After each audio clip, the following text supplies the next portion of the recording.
What is up, everybody? Welcome, welcome. While everybody rolls in here, let's just go ahead and try to find...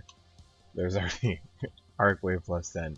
Let's try to find some other things that are at least plus 10. This week is a little bit difficult too. So this week... so we got into the Arcway. And I'm not a fan of Arcway. Brittany, thank you for the sponsor. Already starting off strong. Thank you so much for the sponsorship, Brittany.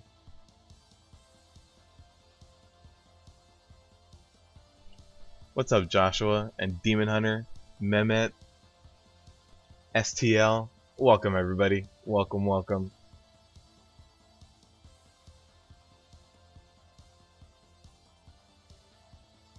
I'm not sure why the sponsor area on the bottom right's not updating. There it is. Thank you, Brittany.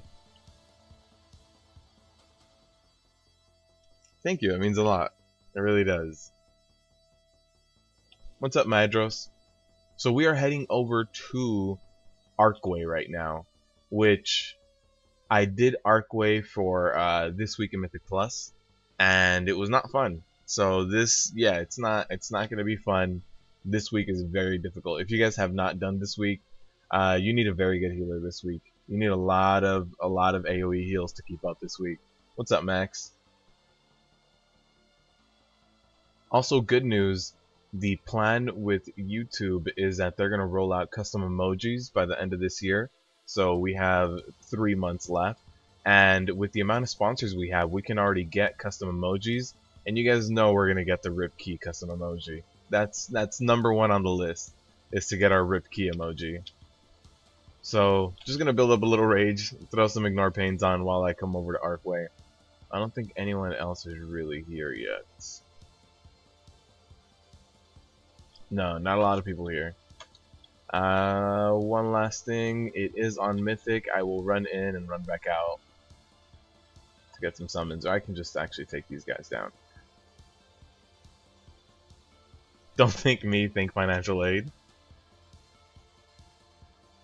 Also, if you guys have not yet done the Lucid Nightmare mount, I will be posting a video of that very shortly after this live stream. I already have everything written out. I have all of my video clips ready to go. So I just need to kind of stitch everything together, and that guide will be coming out very shortly. And it is a pain. The mount is very much a pain to get. You're a tank, so you don't think it's hard, it's easy for you. Yeah, as long as you don't pull anything too crazy, but most dungeons are going to have one group, you know? Lower Kara has that one group before Maiden that's like 8 mobs. So if you take all 8 of those bursting debuffs, as well as one quaking, that's 100%. And like Arcway right here is going to have that big slime that splits up. Not every single one of the split ups counts, but you do get up to like 7 stacks again. EOA has the crab pulls, and there's certain pulls in certain dungeons that if you're not careful, you can go down.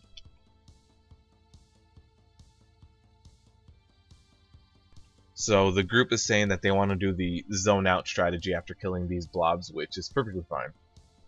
Fuck that maze. STL, I completely agree with you. It took me about an hour and a half to 2 hours for the Lucid Nightmare mount in that maze alone.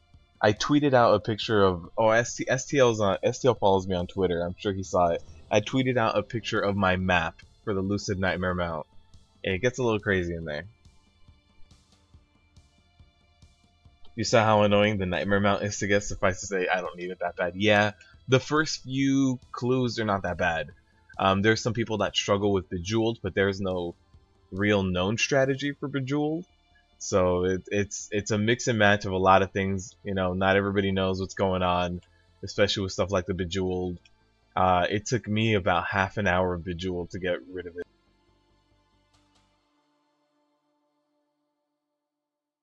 Alright, so we'll finish, well, I mean, we'll start tanking here, and we are doing the jump out strategy. So once these oozes do split up, we are just gonna jump out. Unfortunately for me, my loading screens kind of take a while. I'm not quite sure why they are still like that. So people should be jumping out right around now. I don't necessarily want to leave anyone. Oh, there was that. Alright, so at this point we jump out, and then we'll jump back in, and those orbs, those oozes that they split up into should actually no longer be there.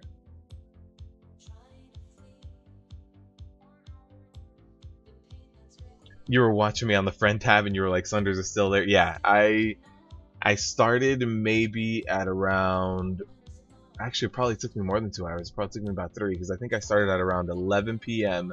and it took me until about 2 to finish.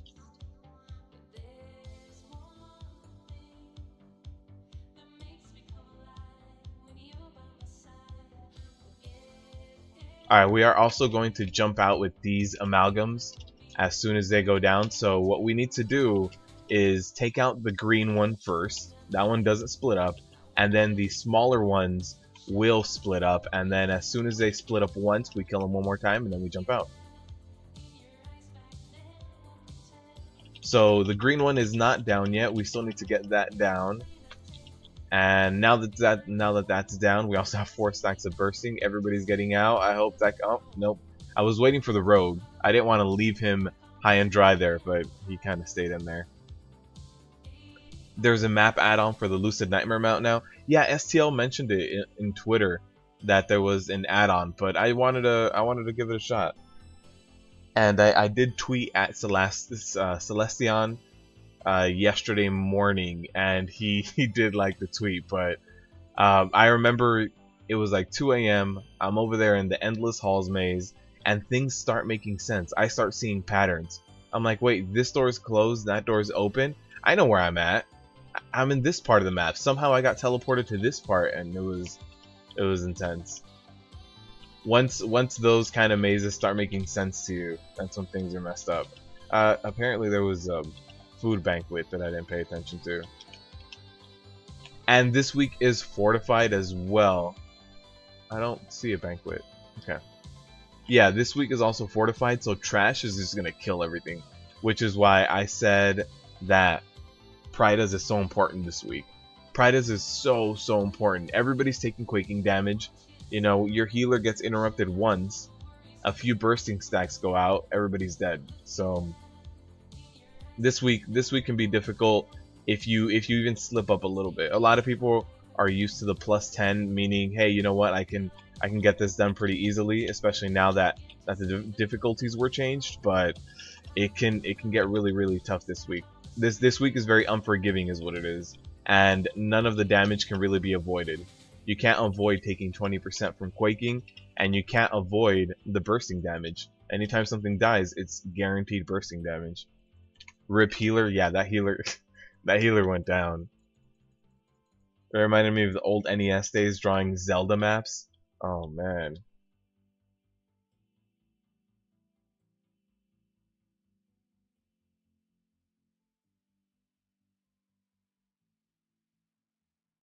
I wasn't able to charge down the stairs. Huh. Wonder why. Yeah, see, and then mobs like this hurt so bad with fortified. It's ridiculous how much damage they do. Alright, so we're going to not die here, and then I need to jump over the edge. Oh, our healer's dead again. Yeah, this is what I'm talking about. This week, you're gonna have like small little hiccups, small little wipes. It's hard to keep everyone alive all the time. It was 4 stacks of bursting, but then we also had a quaking at the exact same time. Maybe my healer got interrupted. Not sure what happened, but the healer just kept going down. Spell deflect that bursting. Oh, why did they pull? What the hell? We don't have a healer. Man.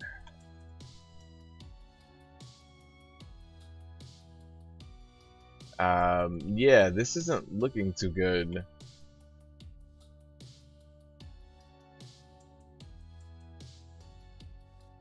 Even just the fact that there's body pulls like that means it's gonna be a very sloppy run.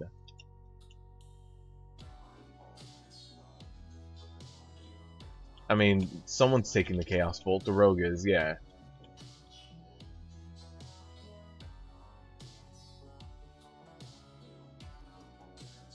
Not quite sure what the point of the body pull was. I mean, I'm sure it was unintentional, but without a healer, we shouldn't be getting that close. Alright. One way to avoid casting is to LOS it. Ah, the transformation. Alright, so at least at this point we only have one guy. Nope, there's the other guy.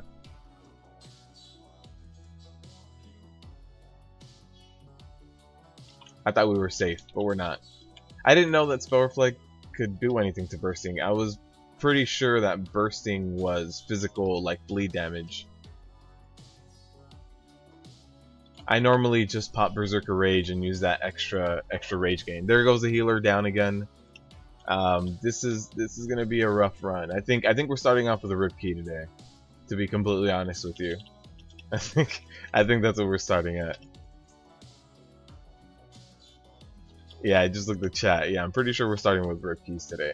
I would normally jump down here and get these guys, but it's not necessary to get those scavengers. They hurt a lot, and we pulled the big pack, so no need for that. Let me pull the priestess back. We do have that pat, and I don't want to get that pat.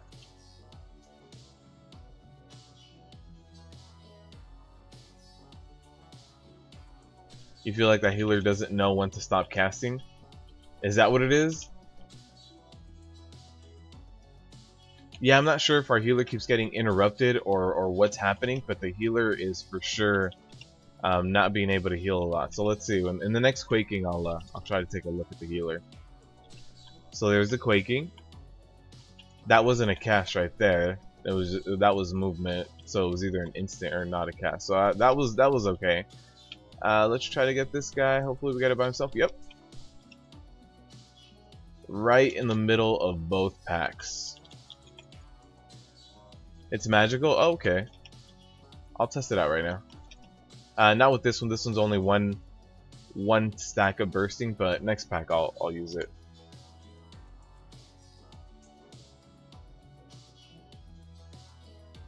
They might have remembered or realized at this point. I hope so. I really do hope so.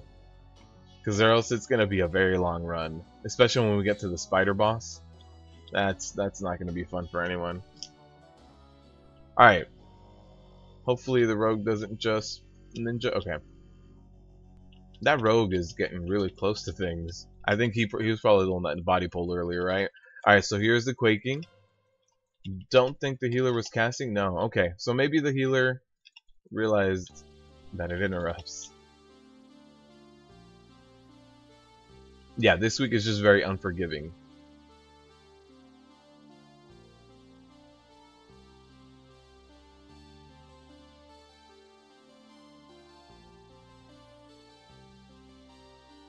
Not sure if they were stacking up, but that monk took a ton of damage. Nope, nope, nope, nope, nope.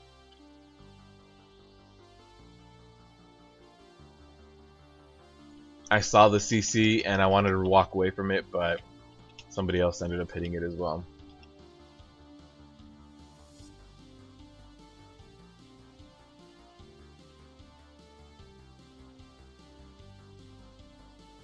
Alright, we should be alright. We see what we doing. We picked it up. We picked it up. Now no more sloppy interrupts and people going down. Now we're alright. We're doing alright.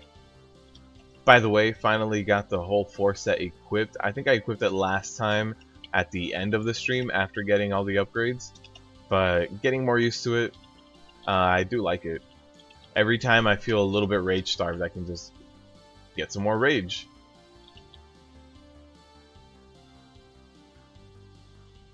Especially when questing in Argus. Every now and then I need more rage for more revenge spamming, and it really does help out. It can either help out with mitigation or with DPS, so it's nice.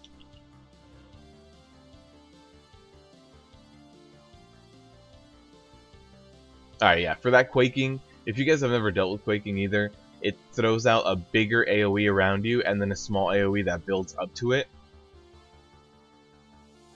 It basically fills in the AoE, and when the AoE is completely filled up, that's when it actually explodes. It explodes for 20% of your HP as damage, and it interrupts any spellcasting. So if you guys have never dealt with it, that's exactly what it does. don't spell cast when that's going to go off. At that point, you should just be kind of doing instants and trying to get those off. Alright, I'm going to throw Spell Reflect to kind of reflect that Chaos Bringer, and the eyes kind of throwing around Fell Flames everywhere. Throw that stun. Portal Argus is one of the worst casts that can happen to you here, so make sure you interrupt that. Interrupt, stun it, do something. Alright, we're good. We're good. 3 stacks of bursting, not the best. My Spell Reflect is on cooldown on that one. Alright, so our healer needs to mana up a little bit, and then we'll be good to go. Just tuned in. How do you manage bursting? Personally, I try to keep my pulls in PUGs to 4 or 5 people. If I need to pull 6, then, you know, it's just, there's not much I can do about it.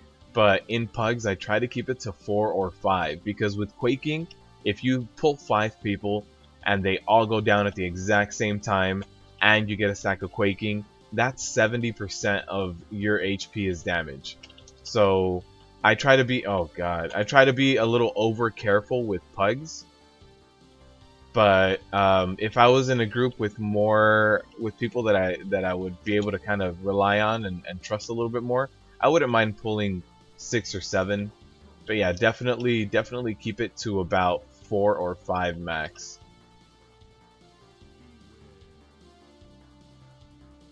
Something else I try to do in PUGs is get Victory Rush whenever I can, especially when I'm dealing with stuff like bursting or quaking, some kind of damage that I can't deal with, or explosive like last week. I try to get Victory Rush procs. It helps me become independent of the healer, and we can't always trust whatever healer we get. Like right now, my healer died in the very beginning of this encounter. So that was a boss fight with no healer, basically. Stop giving that priest a bad name. Yeah, this healer just keeps dying to stuff. Not quite sure what killed the healer that time. It could have been the shadow cleave or whatever the hell it's called for that boss. I wasn't thinking that the healer was gonna go down, so I wasn't looking at him. But yeah, the best way to deal with bursting as a PUG tank is to minimize your pulls for PUGs.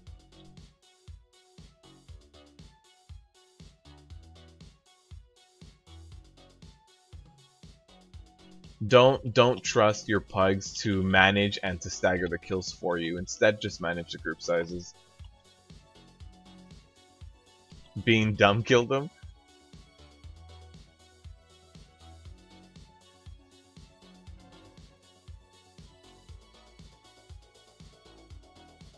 Yeah, again, that healer right now was down to like 20% again. Not sure what's going on. Alright, this is not going to be fun. I believe these are pulls of 8.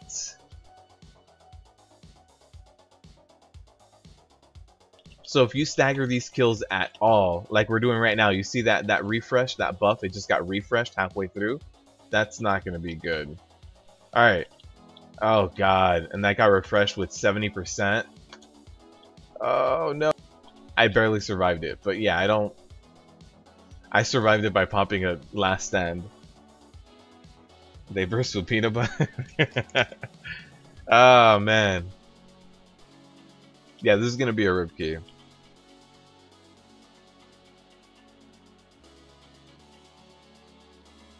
I think it's just me and the rogue at this point, yeah.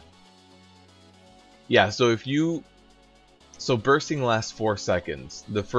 After the second you get the first tick of it.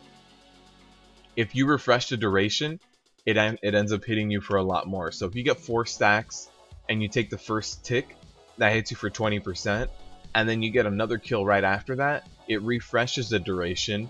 It's gonna do another 40% total damage to you plus whatever many stacks you added onto it. So even if you only have 7 stacks, it could go over 100% if you stagger the kills, which is why it's really good to go your AoE cleave spec and to just completely nuke everything. Like right now we might get a stagger with the first kill. No, the first stack of bursting just fell off, so now we're okay to kind of DPS and get the rest of this down. So there's 1 kill and 1 tick. Unfortunately, we did get that 1 tick off. Alright, I'm gonna completely stop DPS now. And you see here, everybody kind of stopped that. That was the perfect right way to do it. I mean, someone might still die apparently, but no, we're good.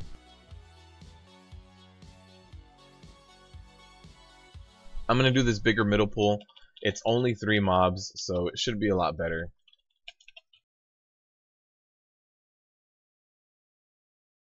When can you find my tell me when? Oh, you're talking about my weak auras over here on the right hand side.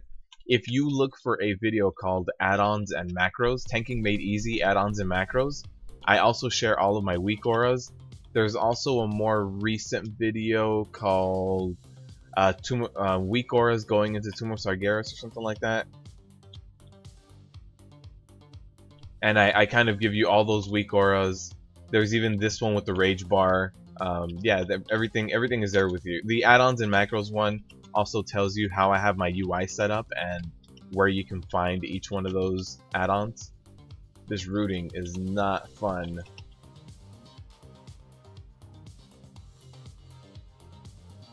Yeah, hey, no problem, Arthur.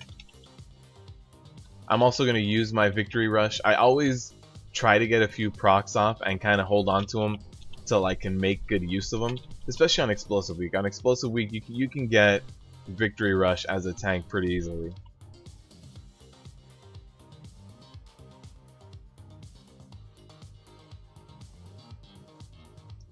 Alright, so with this pack, I'm going to try to pull them back and away because the boss is going to come out right after this. So I kind of do want them to be out of the way. I want all of my teammates to also be out of the way. So I'm just going to stand over here. Hopefully they come shortly. There it is. We've gotten, I think, 2 of these kills. And so now we should be okay to be able to kill the rest of them. Alright, that one is not going to be good. That's not a good series of events. Oh, that might take me down. Almost. This is going to take me down because this is going to body pull. Yep.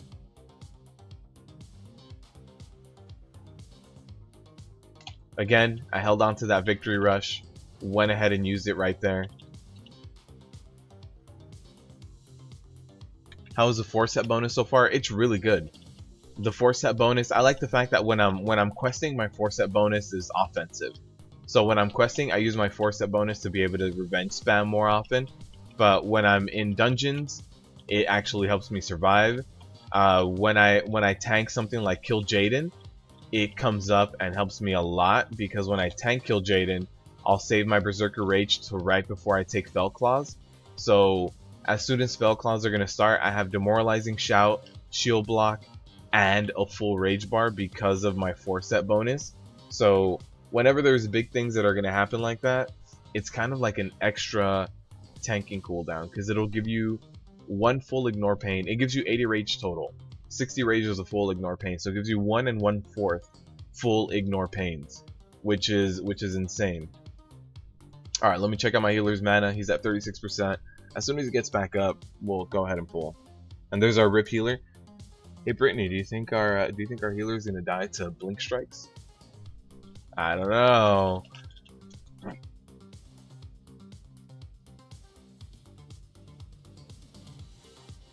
You can use your 4 item level set, but your eye level go. I mean, you can use your 4 set, but your item level goes down.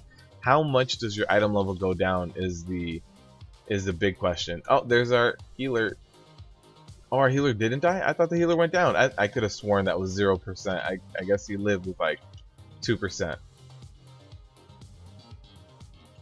So it really depends on how much your eye level goes down. And it also depends on like if you're losing a lot of haste by going with your 4-piece. But I would say yes. I would say your 4-piece is definitely worth it for the large majority of it. If you use your 4-set, your item level is going to be like 920, and without it, you're about 930. That's a big difference. That's a big difference. But if you're not losing a lot of haste, I would consider it.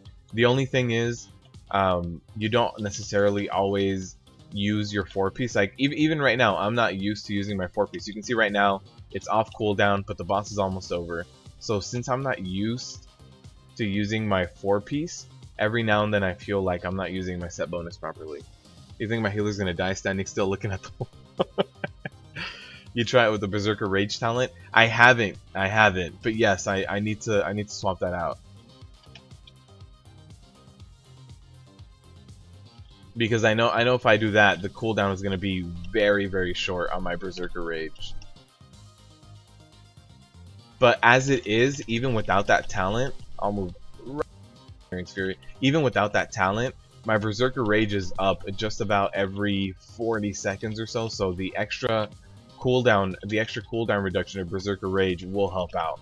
Since I don't use Heroic Leap all that often to like, I use it, but the small cooldown decrease of it would actually, it's not that amazing compared to maybe reducing my Berserker Rage. You're not gonna do it right now? Oh, you're gonna have to swap off your best in slot hand legendary. Yeah, no. The only reason I would see you doing that is if you have the bracers and maybe like the brand new ring or the belt. The belt would also be very good for that. But yeah, if you don't have the belt or the new ring, yeah, you don't need to. Is this a rip key? It's gotten better. What worries me is the last boss. So it's gotten better so far, and we got through the spider portion, which I thought was gonna be where we were gonna completely rip key. But I'm worried about the last boss. The last boss is gonna be a struggle with a healer that keeps dying on me.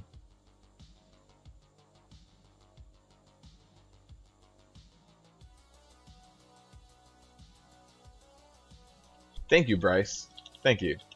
I appreciate the like and the subscription.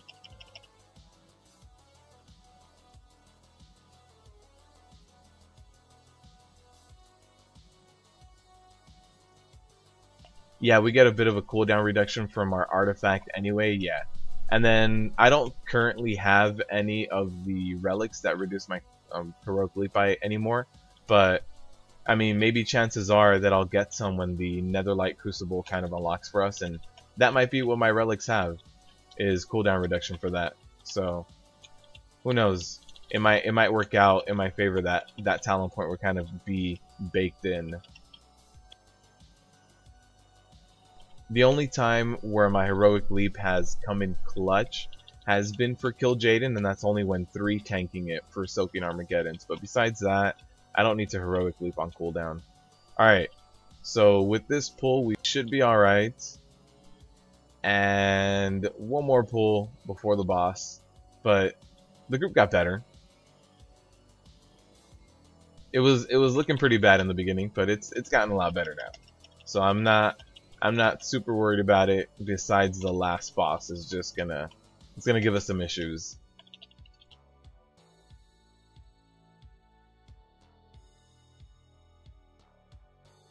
No legendaries STL?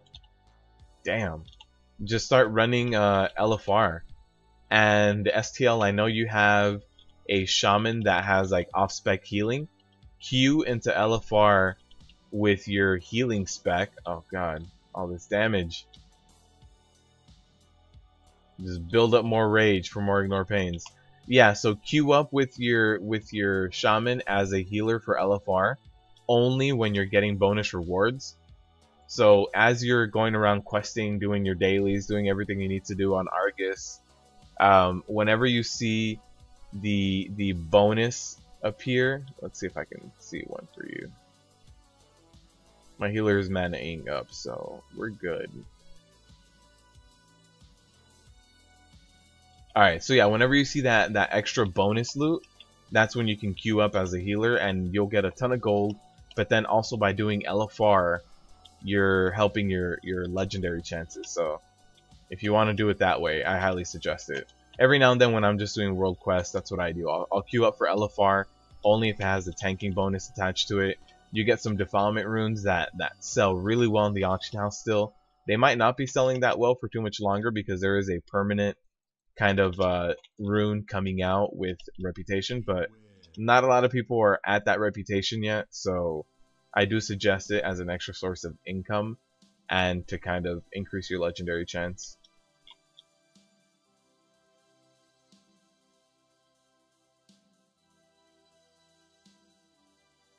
What's up, Bryce? One question. What's up, man? Soaking Armageddon is so easy as a warrior since we have Neltharion Fury. Absolutely. I think Fell Claws are also very easy as a warrior if you time your Neltharion's Fury correctly. You run anger mitigation.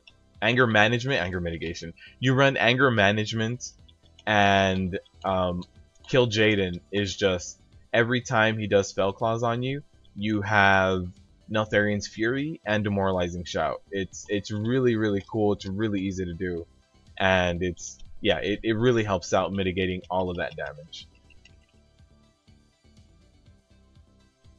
Your mage has no Legos either. You did all of LFR and opened 15 of the Legion supply boxes. Though Legion supply boxes got nerfed, so since they got nerfed for regular gear, I would imagine they probably got nerfed for legendary chances too. So that might be a thing. Although it's not confirmed, they hardly ever talk about how the legendary bad luck mechanic works. But I know those boxes did get nerfed. Maybe a priest heard you talking smack about him. Maybe.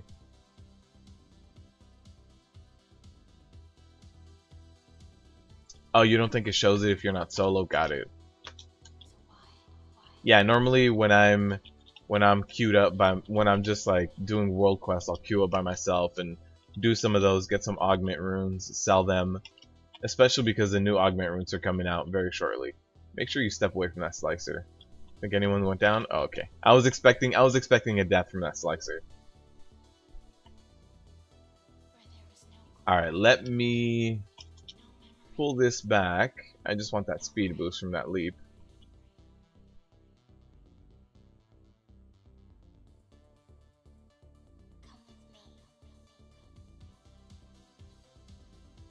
Alright, good luck to us. There's the nether spikes going out.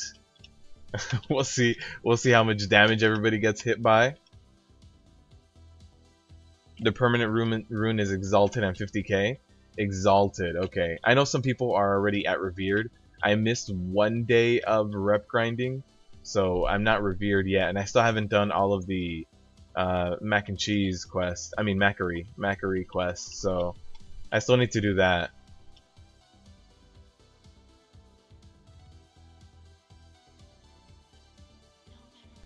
Which Bryce? What are we talking about? Is this good if in a 110 DK with 900 item level? Are we talking about this dungeon, or what are we talking about, Bryce? Anger mitigation. Yep, that's what happens. You Hulk out as a warrior. You just Hulk out and you start yelling in a fit of rage, and nothing hurts you anymore. Alright, so we'll hide back here, LOS everything. I don't normally run Arcway or Court of Stars, so I don't know if you guys have seen all of these kind of like places to hide. I'm sure you guys have seen some tanks do this. That phase breach is going to be doing a ton of damage, so whenever that comes out again, we'll interrupt it. And I will pick up the mana worm, and we are good to go.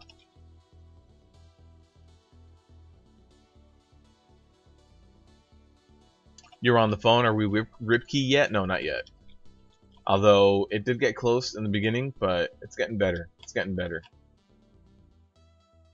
Alright, so we pull these guys right back here.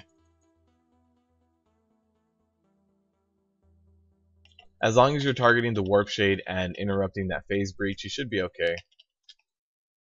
That's what we need to interrupt. So somebody else kicked it, and I will kick that one. Oh no, I didn't. Alright, we kicked that arcane.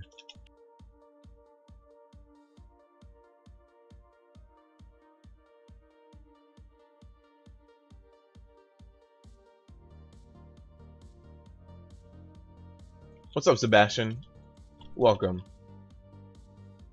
Alright, we're good to go. We need a res and some heals, and then we can pull this. Heavy Repercussions makes it so easy, you don't know. Yeah, Heavy Repercussions helps.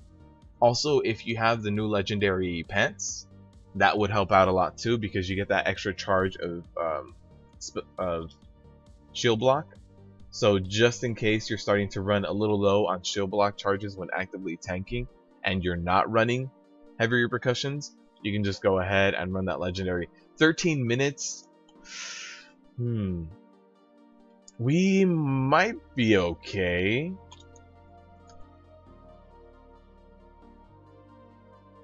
I mean, it's gonna be a close one for sure. For this key, it's gonna be close. We don't have that much trash left, which is good, but we have this boss and the next boss left. But since there's not too much trash in between us, I feel like it might be okay. Bryce, thank you for stopping by. I hope you enjoy the content. Oh, that really hurt. The Astral Spark. Alright, so now we are good to go. The healer is at 80%, and let's just pull.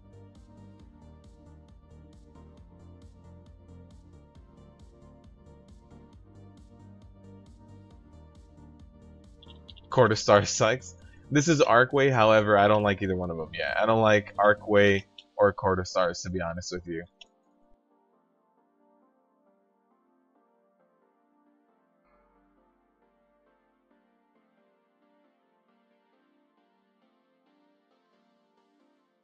The runes tanked? Yeah, the runes have tanked a lot, but I mean it's still decent. When you're increasing your legendary chance and getting some money on the side, it's not bad, because most of us do run LFR regardless for that legendary drop chance. So doing it while you're world questing and getting an increased reward is a very good idea. Alright, so let me go this way. Hopefully we can just kind of drop this over there on the right. Perfect. So stacked it up a little bit more where it already was, and we're good to go. Oh, that did a lot of damage.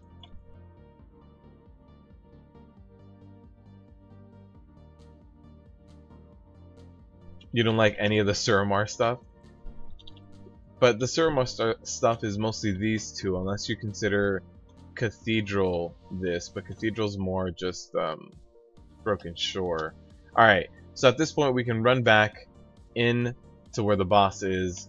And how are our enemy forces? We're close.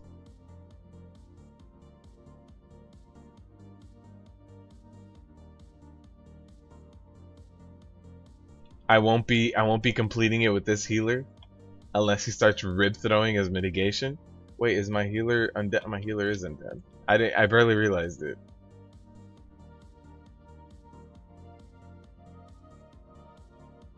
There should be some percentage for us between me and the last boss here. Yeah, there is. So this should be okay.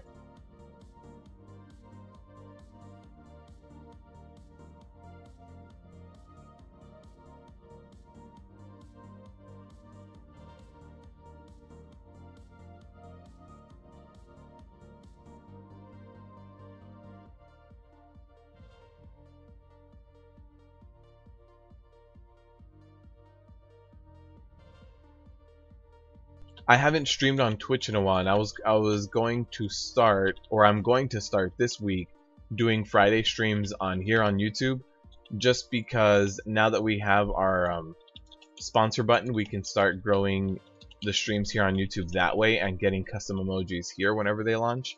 So this Friday you can expect a live stream here on YouTube. So instead of doing more of the Twitch, there's not a lot of people that head over to Twitch. We do need this last person as well, so we'll just pull the spirit and we'll be good to go for pulling the boss.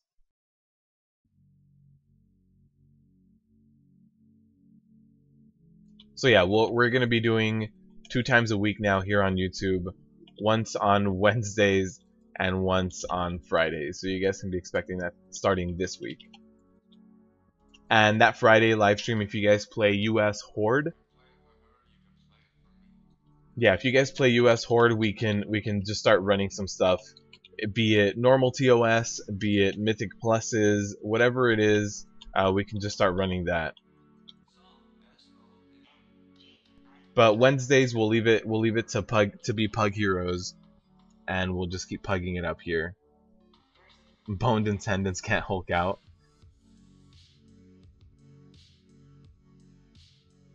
Alright, is the healer good? Not yet. Almost.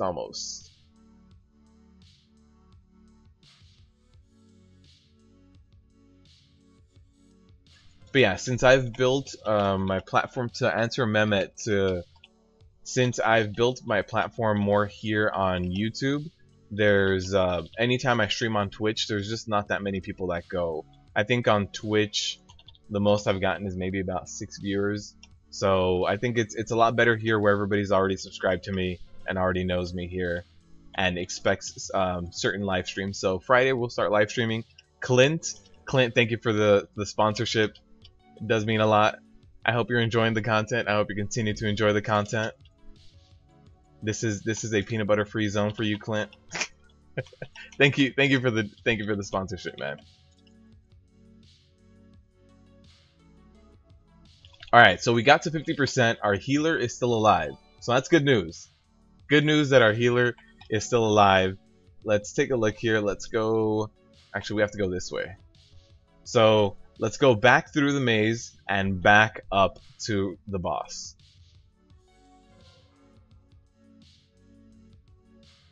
Do I know my time for the Friday streams? It should be... It's going to be around the same time. So... This one starts at 11:30 a.m. for me. I'm expecting my Friday streams to probably be around 11:30, just so that we're all online at the same time. Get some familiar faces. And yeah, if you guys have any US Horde characters, we can form a TOS PUG together or run some rip keys together. Whatever it is, we can do some stuff together on Fridays. Alright, so let's see how this is going to go. Now it's phase 2. Now it's when people might go down.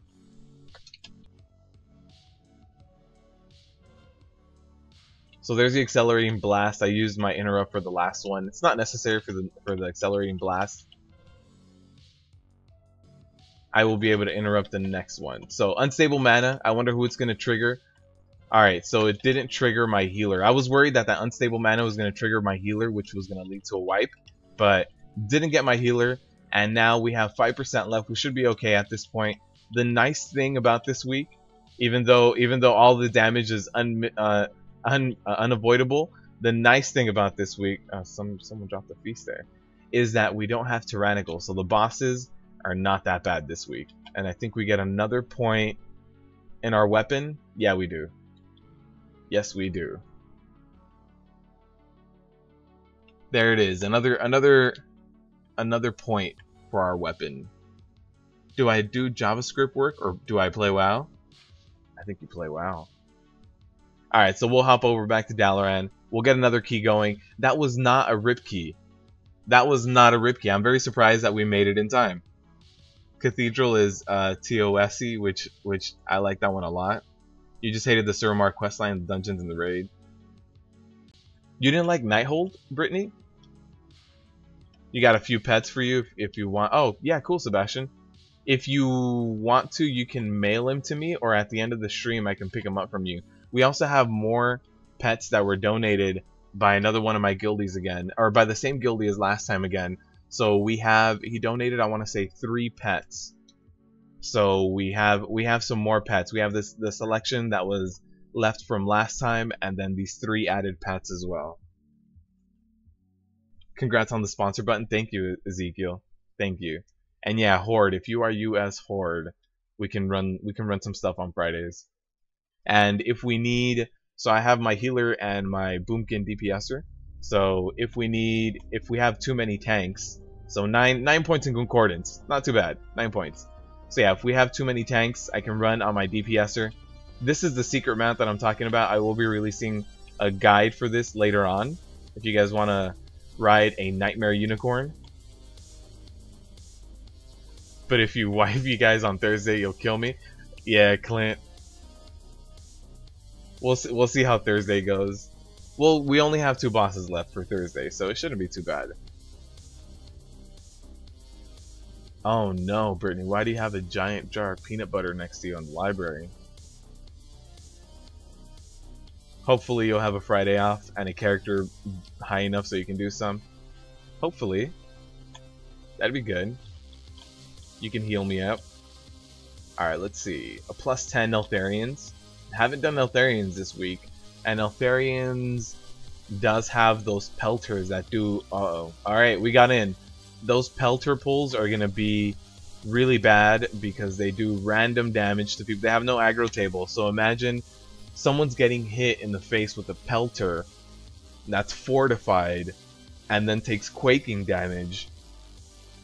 This might not be. This might not end up well. And you have a US Horde? Yeah, you do, STL. Same realm too. Can't believe I got a +1 with the awful healer. We made it, Brittany. You better believe it. No rip key, no cry.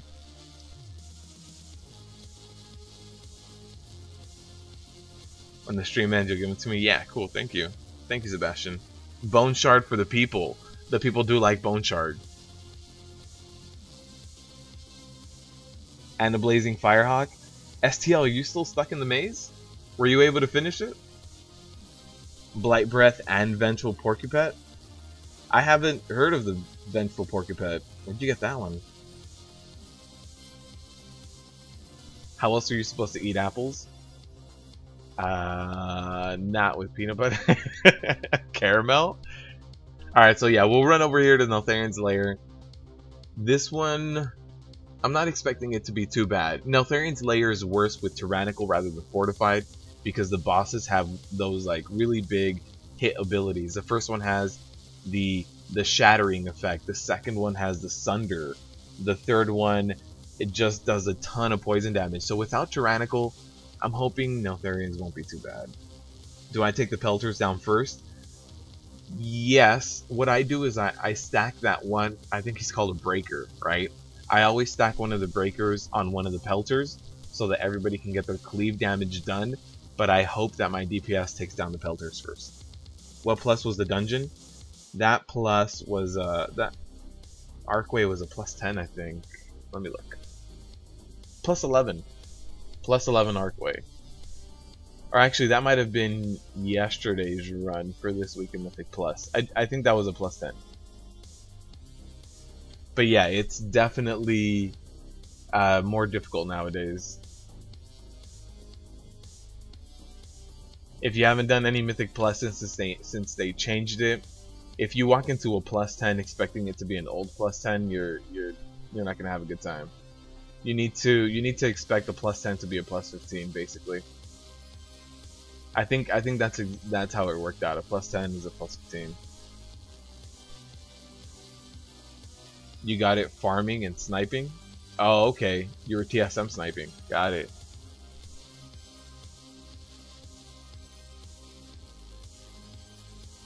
Shapers and Pelters. Right, Shapers. I thought they were maybe Breakers. But yeah, Shapers, I always try to stack one of the Shapers on the Pelters so that everybody can get some good AoE cleave damage on them.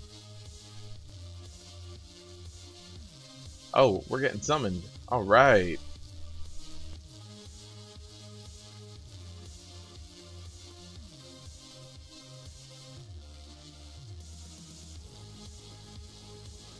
Max, you know there's a whole society of people that do that?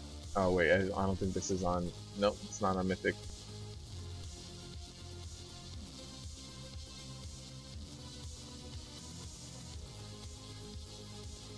Yeah, Max, did you know that there's this whole society of people that drill like dime-sized hole in the middle of their forehead to relieve pressure and to increase blood flow into their brain?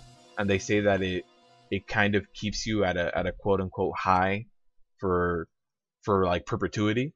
That it's kind of even like euphoric, and since it increases the blood flow, it's like really, it's supposed to be good for you and increase your mental capacity. You don't live in that society. You're the one considering drilling a hole in your scalp. I'm just telling you that there's instructional videos and people that do this. No, thank you. It'll keep your skull intact. Yeah, I'm not sure if I buy into any of that thought process. All right, so +10, Neltharian's Lair.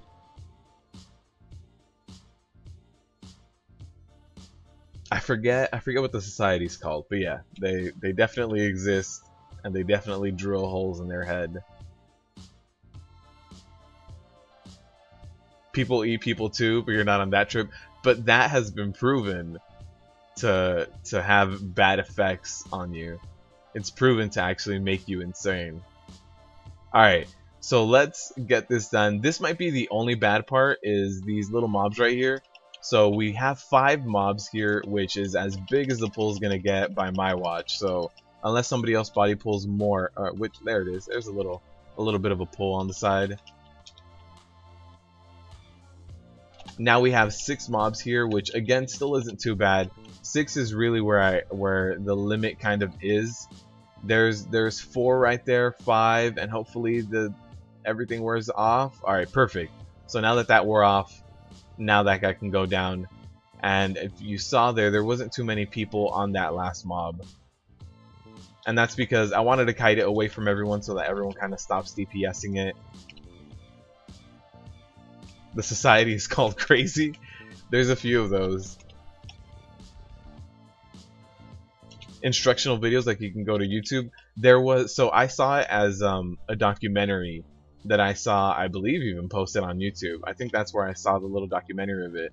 And yeah, at one point they talk about what process they do in order to drill the holes in their head, what they look out for. Most of the people that take part in the society drill the holes in their own head. So it's like a DIY thing, and they use actual drills. It's a little out there. I forgot what it was. I'm pretty sure I found the link on Reddit, followed it to YouTube. But yeah, it's on YouTube, and they talk about it, and they talk about how things feel and what to look out for. I don't suggest it at all. I don't suggest drilling holes in your scalp.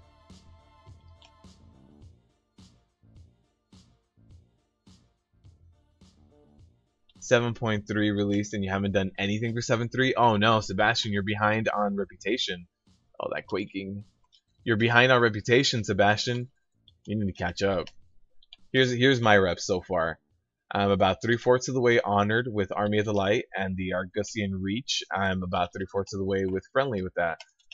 I still need to finish my regular quest line that they released yesterday, and that should help out a lot too. So I should be doing a little bit better. I did miss 1, maybe 2 days of dailies. I know that they refresh like halfway throughout the day, so I know I missed 1 day for sure. Uh-oh. Uh-oh. Alright, we're good.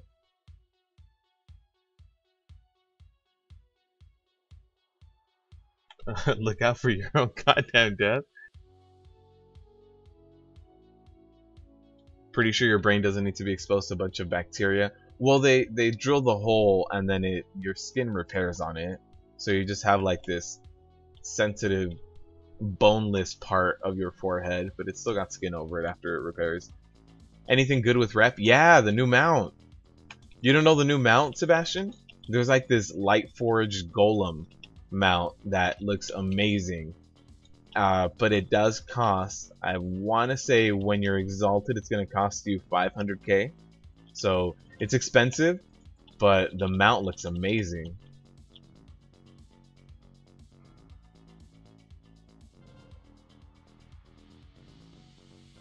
I'm behind too. Yeah, I am a little bit behind on my rep. Not gonna lie. It also helps out when you get like the Dark Moon Fair buffs and stuff, and then there's some humans out there with the human racial passive that really does help. Over time, it's just gonna help you hit Exalted a lot faster. And without Tyrannical, you guys see the bosses go down so fast too. So this week without Tyrannical, it's just so easy. I was also thinking for Friday live streams, I started looking into all of the 5-man dungeon achievements. So if you guys want to work for that Legion Dungeon Hero achievement, we can also work on that. Do some world quests when you get on at night and they're resplendent before you hit the... Yeah, absolutely. I've seen that there's... I've seen that my group just said that they love warrior tanks. That's... Wow. I haven't seen that in a while. Most people are like, warriors still tank? But yeah, I've seen that the world quests refresh pretty quickly. if you were to get on in the morning and get on at night, you'd probably have 2 full set of world quests. You want those shoulder pads? Oh, these yeah, this is the new questing gear. Makes you look like a soldier of the light. So I did a transmog with it for this week. But I'm gonna change my transmog for next week. But yeah, this week, all this Argus stuff matched with a little bit of old stuff, a little bit of BC stuff with like the shield and the mace. I think these pants and these boots are old stuff as well. I think it's only the shoulders and the helm are new things. Alright, we'll let these guys pet around. We don't need them. We don't need that percentage.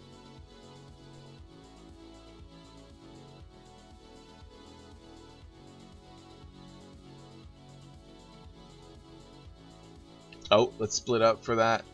Alright. 500k, yeah. 500k is that Life-Forged Golem. He looks really cool. That's amount that I really want.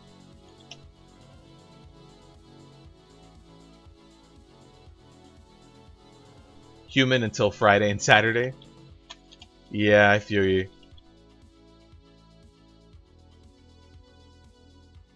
And then Friday, Saturday, you get to just veg out and be at the computer.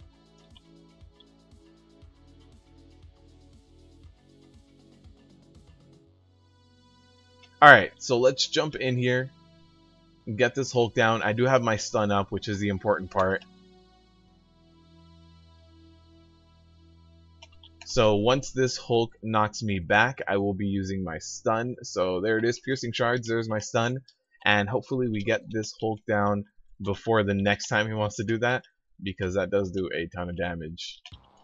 And it doesn't look like it. It doesn't look like we're going to be able to get him down. So there's a fracture again. And here's the piercing shards. Nope. So I did get paints up on me, which is going to be very, very helpful. And let me just keep spamming some ignore pains, trying to stay alive. Alright, we're good now.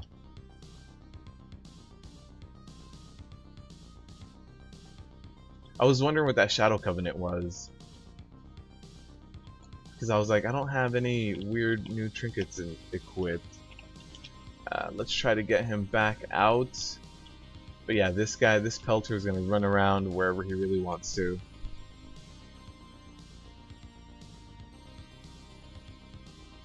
What happens on Sunday? You become an alien?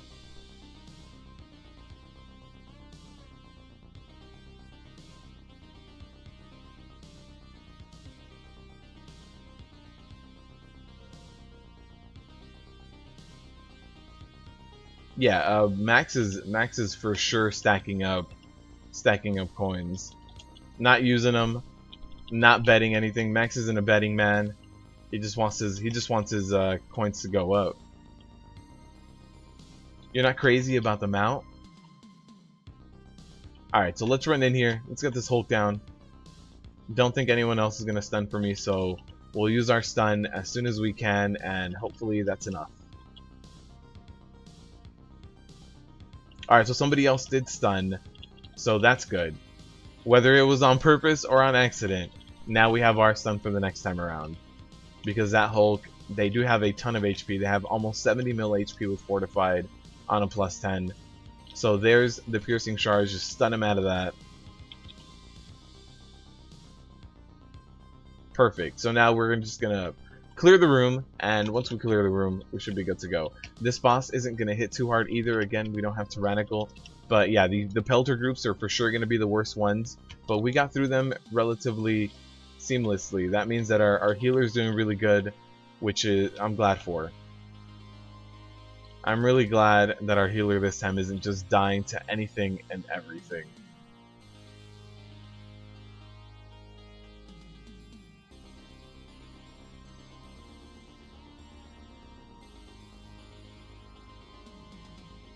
He's almost there. By the end of the stream, you can pay for the transfer.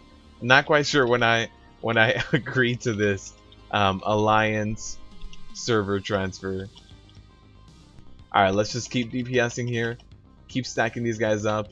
There's another stun. So one of the Pelters is down, and then everything else will go down after it. The Breaker's going down first, but yeah, everything Everything else is going down right after. I'm going to check up on my healer's mana. We're all going to get hit pretty damn hard here. And now when my healer mana's up, we'll go ahead and pull the boss.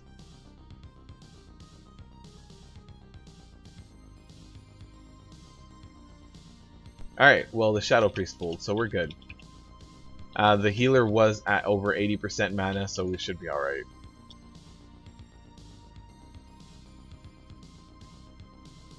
My whole group is cloth. Yeah, I don't have any melee in this group. None at all. I noticed that when I didn't have to run away from anyone on Quaking, which is it's a nice thing to not have to run away. All right, so let's go ahead and follow this. I believe it's this one right here. We'll see if we're right.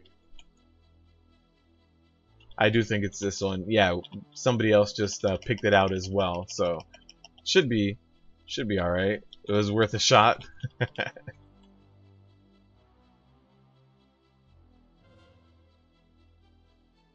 All right, make sure you have your active mitigation for that Sunder, regardless of it being tyrannic or not. That Sunder hits hard.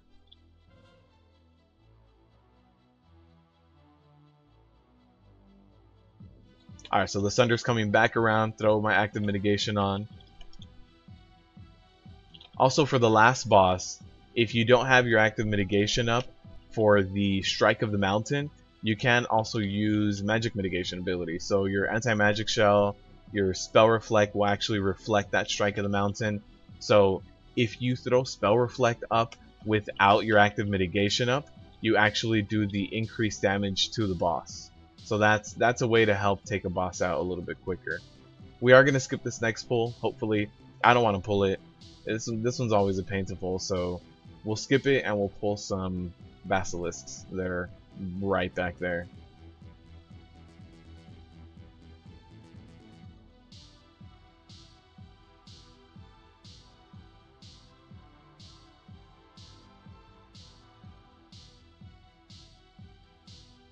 Alright, so let's just go ahead and pull these basilisks.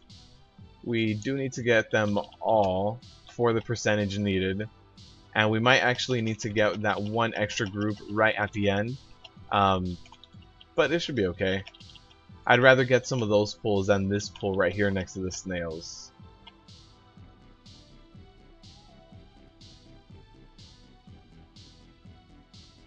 What's up, Katie? How's it going?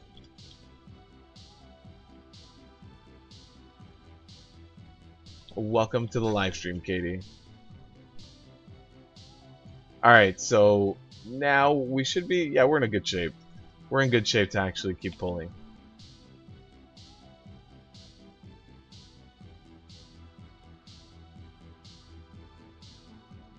So yeah, with the full range group like I have here, quaking is not an issue at all. So that eliminates a lot of the pressure with having to run away and split up. Sometimes melee stacks, they take 40% of that damage, but without a full group, it's actually not too bad. I mean, without melees, it's not bad at all.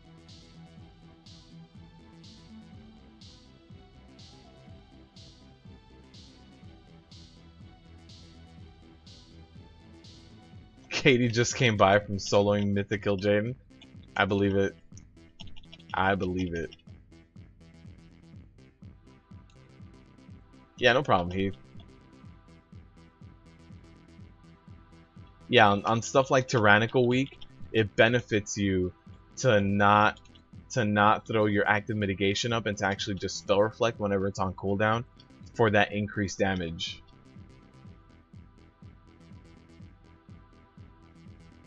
So this is one of the pulls that normally people have it kind of built in and pre-programmed, that you just run into everything and take it all down. But if you try to do that on this week with bursting, you're just gonna wipe. So you want to be very careful with this pull, and since it's a lot of non-elites, they do go down a little bit faster, so it's gonna hurt that much more.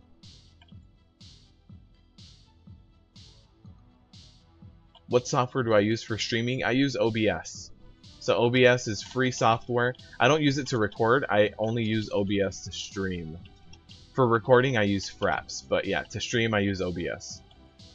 There's a few other things I use in conjunction for like alerts, like Streamlabs I use for alerts, and there's a few other ones that I use. And my bot is, what is it called? Fussbot, F-U-S-S bot. And there's a few other things. If you're interested in any of the things I use for streaming, you can message me, and I'll let you know what I use. Alright, so let me check on my healer's mana. When my healer's back up a little bit more, should be alright. Actually, he's healing already, so let's go. They made a Mythic Plus Kil'jaeden only for Katie. Does it have seagulls?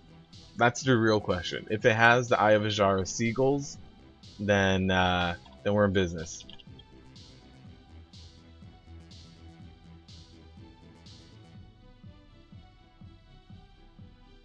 What's up, Epic?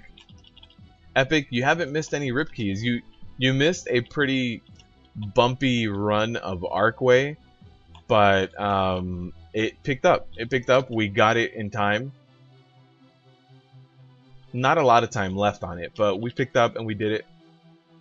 This is the second Mythic Plus we do today. This is an Eltharian's Lair plus 10, and the good news is, since we have no melee, this run is just, it's just a breeze. I don't have to dodge quaking from anyone or kind of kite things in a weird way. Alright, I wasn't sure which of the puddles were going to disappear, but I'm glad I chose this one over the one that was a little bit closer. The one that was a little bit closer did disappear, so I'm glad I chose the one I did.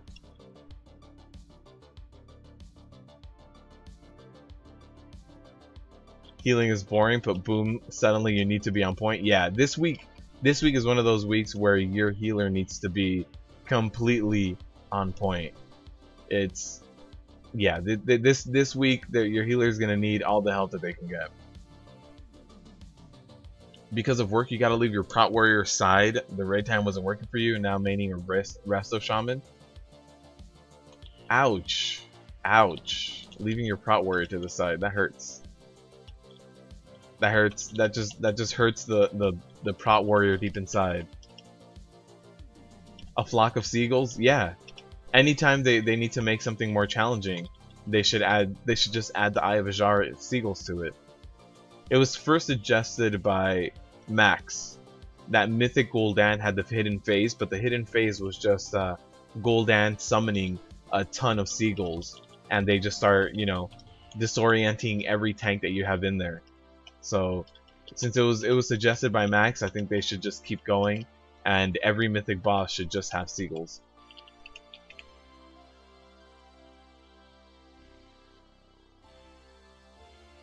Seagulls and peanut butter. That would make a hard boss. 81%, so we are going to have to pull a little bit extra, maybe even the pack behind us there. But let's just go ahead and clear this part of the boss, and then we should be alright.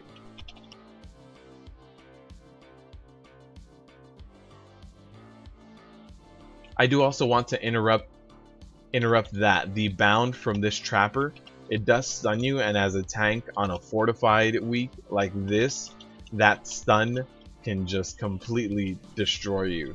Completely unmitigated, 5 seconds, you can't cast, you can't throw active mitigation, you can't avoid anything, it'll just completely take you down.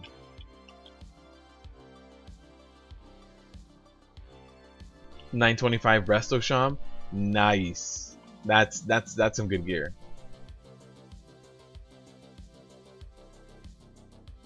Did anyone get anything good this week as well? Because the weekly chests now, they have a higher chance of Titan Forging and War Forging than regular gear. So this week, you're probably more likely to get like 940s or something like that. So did anyone get anything really good, really high up there? I didn't get anything good on my warrior. My Boomkin got an upgrade, but not my warrior. Gul'dan, yup. You had to reinstall last week, Max? Did your hard drive go down or something? So we're gonna go ahead and pull these two breakers. We do need some more percentage. We're probably gonna need to pull the Scorpion right next to them as well. but I find it a little bit easier to deal with the Scorpion rather than dealing with the pull next to the snails, and that's just because the pulls next to the snails are a bunch of pelters that are going to hit my healers, going to hit my casters, they're going to hit everyone, but at least these dominators listen to aggro, at least these dominators stick on me, and that's why, you know, I prefer doing these guys. So after this, we'll have enough enemy forces, and we'll go ahead, wait for our healer to mana up, we have more than enough time, and then we will go ahead and pull the boss. But yeah, we have 12 minutes left, which is more than enough time. We might even get a +2 on this. Weekly chest boot. Is it 950 yet?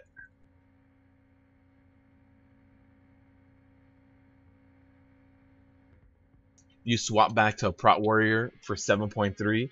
Nice, Heath. Heath, have you tanked Kil'jaeden yet? Because Kil'jaeden as a warrior is fun.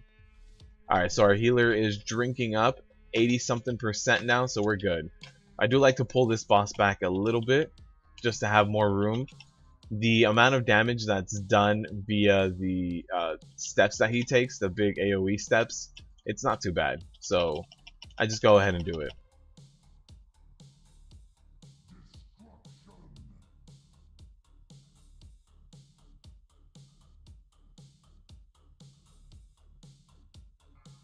Alright, so I did my damage to that molten char skin, and besides that, there's not too much more damage I can do, but I'm glad that it died before it even hit any of our spike areas. Although hitting the spike area increases the damage it takes, and you can just nuke it that way once it does touch that. Our DPS with this group is really good. And I don't know about everybody else with their tanks, but I really prefer having fortified rather than tyrannical, because bosses on tyrannicals are nightmares. So here's Magma Wave. I'm going to go ahead and move back. 6% left.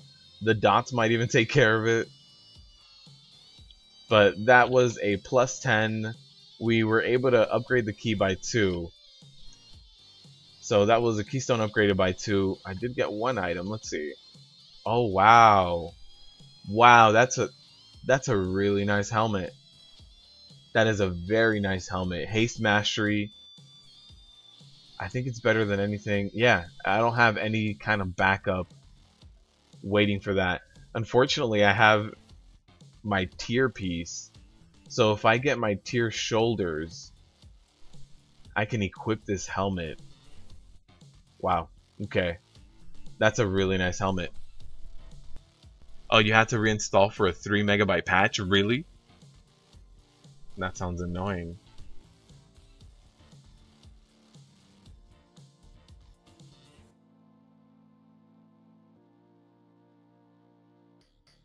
Your first week, your warrior got a 955 back with no good stats. That sucks. And that sucks when you get something that high item level, but it's not an upgrade. As a tank, you have to be really picky with what you go with. You tanked Kil'jaeden last week on your warrior, so much easier. Yeah, paladins for sure have it the worst.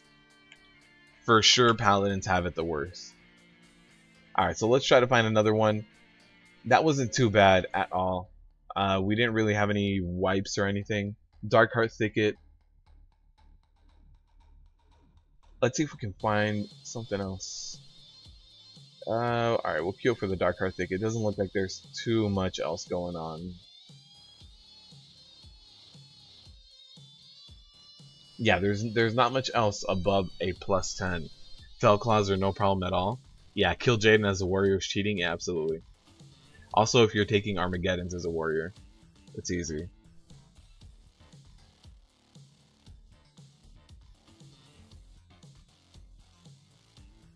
Normal, your guild is working through heroic. Kil'jaeden is easy as on a demon hunter. I think if you try it on your warrior, you're gonna see that it's a lot easier as well. Get those shoulders. Yeah, hopefully we get it today. I'll look for a group that's a little bit further along in progress for TOS, since we have our tanking trinket.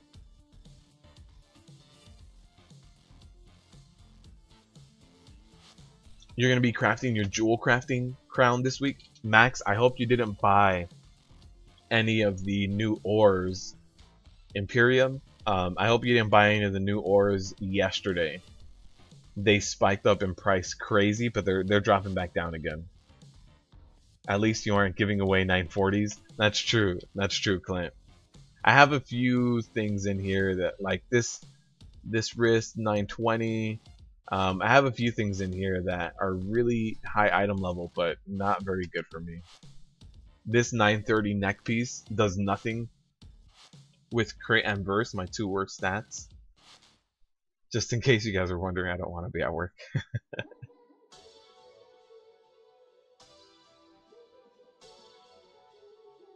Your Drill Crafter just came up to Argus yesterday, and Imperium price went up too. Yeah, Imperium price has gone up a lot, but it was really high yesterday. Yesterday in my realm, it pushed a little over 200, and now it's finally back down to about 100 actually in my realm again. So if you need to buy Imperium, I would wait till the end of the week. And this weekend, you're probably going to get a lot more people that are farming on the weekend, farming on Friday, something like that. And so you'll get a lot more mats flooding the auction house that you can pick up. There doesn't seem to be too much in the way of Mythic Plus. We might have to run into Tomb now.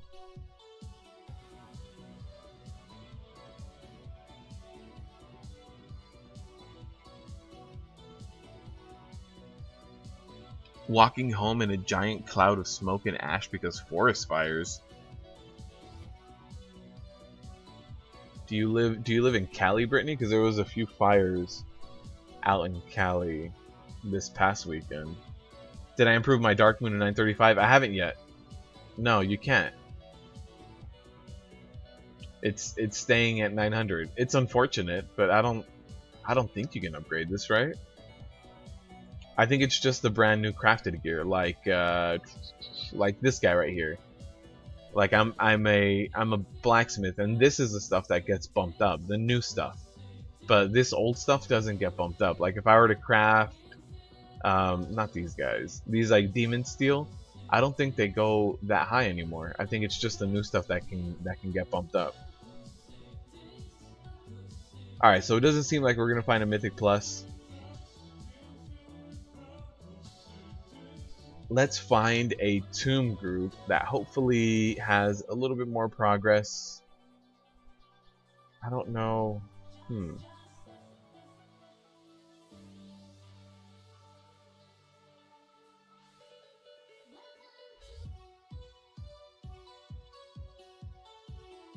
Oh, there's fires to the right of me in Montana.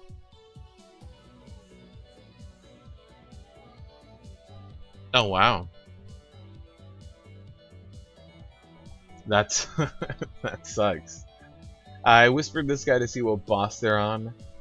Not sure. They haven't said anything. This is fresh. Let's try to find at Avatar. Oh.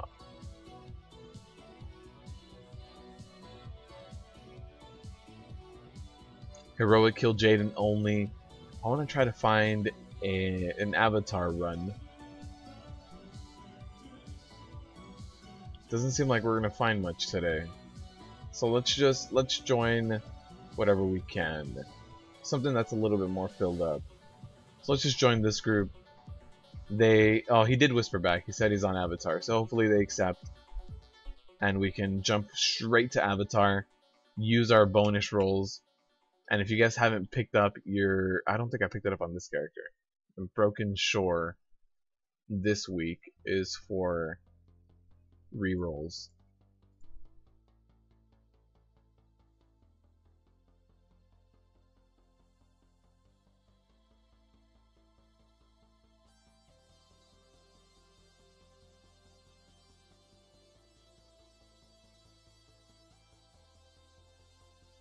You need to use one primal to bump it up to 905 and stuff.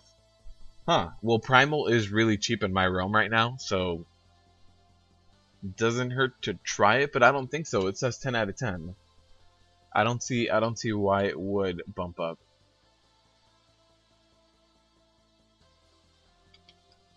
Oh, with Demon Hunters? getting the Fiery Brand, Demon Spike, Soul Berry is equivalent to Shield Block plus demo. That helps.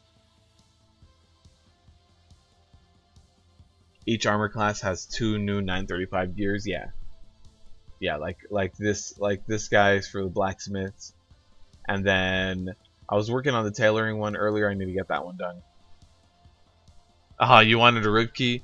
Epic, if there's any more room after this dungeon, then we can after this raid, then we can look for some more dungeons.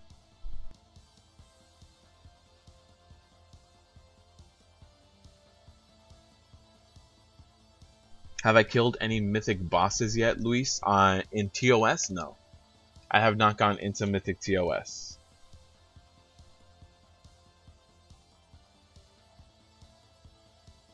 I've gone into some of the other mythic raids, but yeah, oh, everybody's inside already. Let's run in.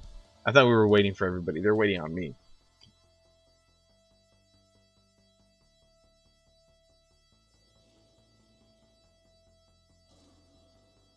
Alright, so we are on Avatar. Perfect. So, this is a boss I need the shoulders from. Although I do have 940s. I did not realize I had 940s. That's ridiculous.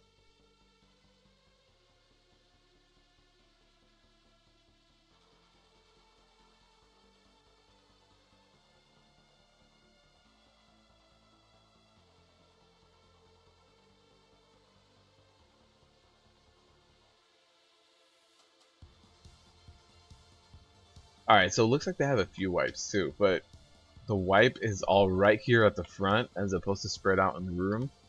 So not quite sure how they all die here in the front. Maybe a ninja pull. Hopefully this was a ninja pull and not a failure to mechanics. Is it worth it to craft one of those? Sebastian, these are currently selling in my realm for about 22 to 23k in that area. So I crafted one earlier today because I just had the mats to do so, and I put it up in the auction house. It hasn't sold yet, but I don't know. I'm not fully convinced on this. I bought some Imperium before it went up in price too crazily.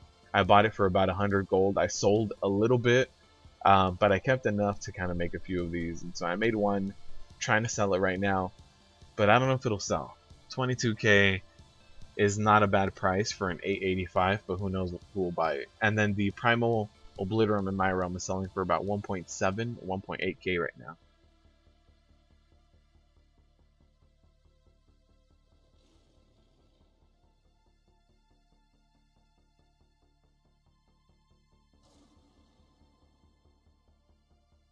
Maybe I'll get a crazy Titanvore shoulders into 950. Oh man. I mean, that would be nice. Even if they're within 10 item levels of this, right? So if we even get a 930, but that's... I don't know. I don't know how that's going to work out.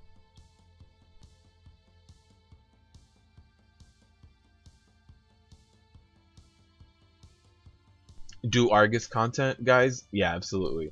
Warrior or Holy? Yeah, I'm a healing warrior. I have the new bandages, and I'm ready to go. I thought the new gear looked pretty cool, so I thought I would become a warrior of the light for a little bit. Next week I'll switch it up. I'll do something a little bit different. So right now we do have 228. We're looking for 1 DPSer and 1 healer.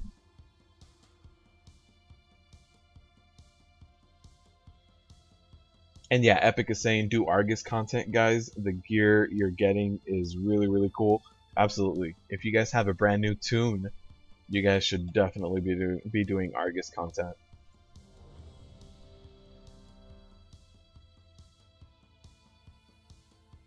You haven't done anything since the world quest with the cloth that you farmed for 3 hours and you didn't get a single one? Oh man. Sebastian, I found I have the perfect farming spot for that, but it also helps that I'm a tailor, so I get increased drops for that.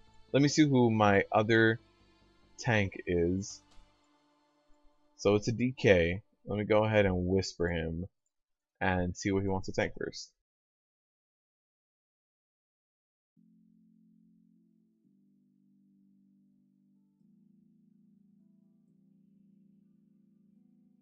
So look at this. Somebody put down food buffs for us. You have to admit the armor looks terrible on an undead. I just wanted to be special, Max. I just wanted to be a special happy warrior with some holy light gear and rocking some of the BC stuff. I just wanted to be special. You haven't done. Yeah, your mage went from 845 to 895 in one day, and she got 3 points of concordance. The AP levels are bananas, absolutely. And every week you wait, it gets better.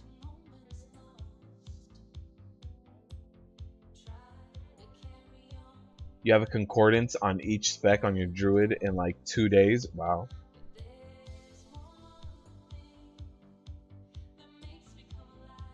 The mobs in Argus scale with your toon's item level? Really? I didn't know that.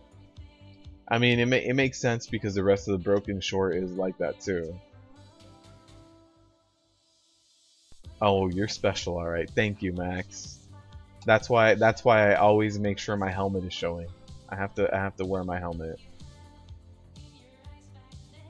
These people in this raid chat are talking about cooking meth and making burritos at the same time.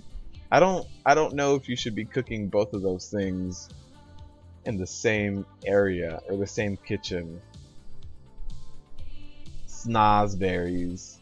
Am I giving away any food to 3 Sunders? Look how skinny he is. Yeah, accepting food donations. My ribs, my poor ribs, keep getting hurt. My back. It's just all bad. It's just all bad right now. I mean, look at this elbow. Look at that. How am I supposed to hold a shield like this? You guys see this?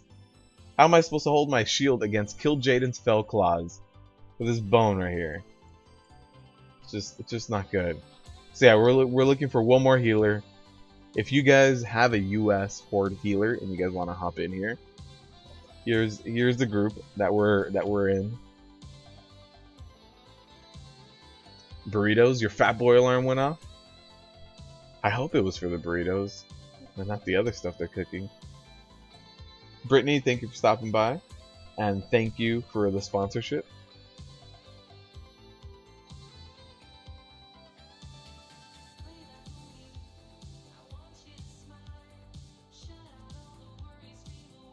It's amazing how the spine of his undead is so, yeah, it goes through plate armor like nothing. What I think the only thing I really don't like about the undead model, and it's not the elbows, it's not the spine, it's not the ribs, it's the fact that that in almost every shoe the toes always come out. There's only the Trial of Valor shoes, like those sets that you get from Trial of Valor. Only those cover the toes. Every other shoe that I have in my collection has to have the toes out. That's my biggest gripe with undead. It's not the knees, it's not the elbows, it's not the back, it's just the toes. I don't like the fact that these toes are always showing in every pair of boots. No, not everything, Max. It really is just the toes. You're gonna report everybody to PUG, the People for Ethical Treatment of Undeads. Thank you. I need to join that society. It's either I'm an undead and I'm ugly for being an undead, showing some bone, or I'm a Boomkin and I'm ugly for not taking the Boomkin glyph.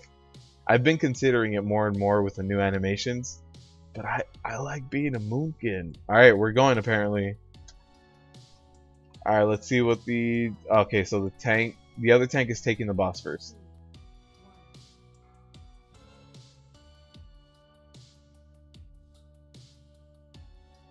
Alright, so I'm on Maiden first, so I'll just go ahead and hang on to her right here, right where this beam is coming. He just got the first Desolate. The next Desolate is happening in 5 seconds.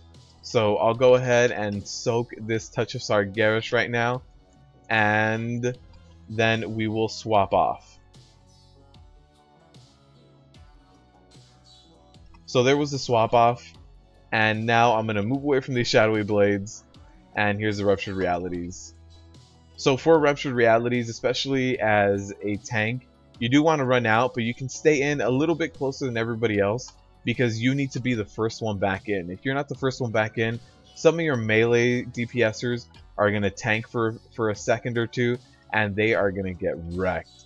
So make sure you're in before your melee is. So there's the second stack of Desolate on me, and here's the Maiden swap off. So hopefully everybody kind of swaps off here. I hope the other tank taunts Avatar off. And there's all the DPS we need on Maiden. So perfect. We were able to get it there. Unfortunately, that Shadowy Blade did hit me there. So now everybody does need to switch back onto Avatar. That Shadowy Blade placement is not very good. Whoever that was kind of ran it through the group. Uh-oh. Oh, man. That taunt off was not good. Alright, so after that Ruptured Reality, we'll try to run in, but we're lacking a few DPSers now.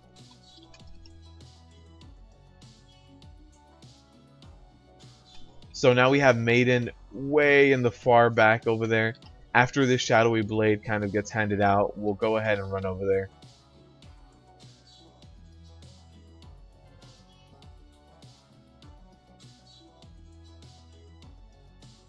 So even, oh no, that touch of Sargeras went out.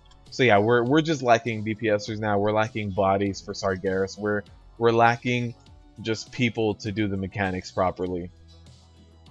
It doesn't help when Unbound Chaos gets ran through melee here.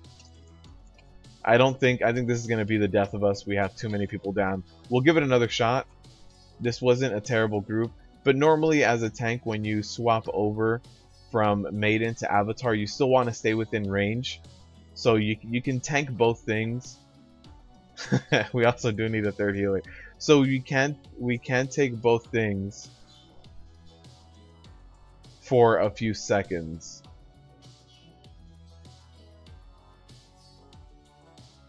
But yeah, that was bad placement of the Shadowy Blade. And then that made everybody have to kind of go around and go the long way. There's a few people leaving. Rip Raid, it looks like it. There's quite a few people leaving.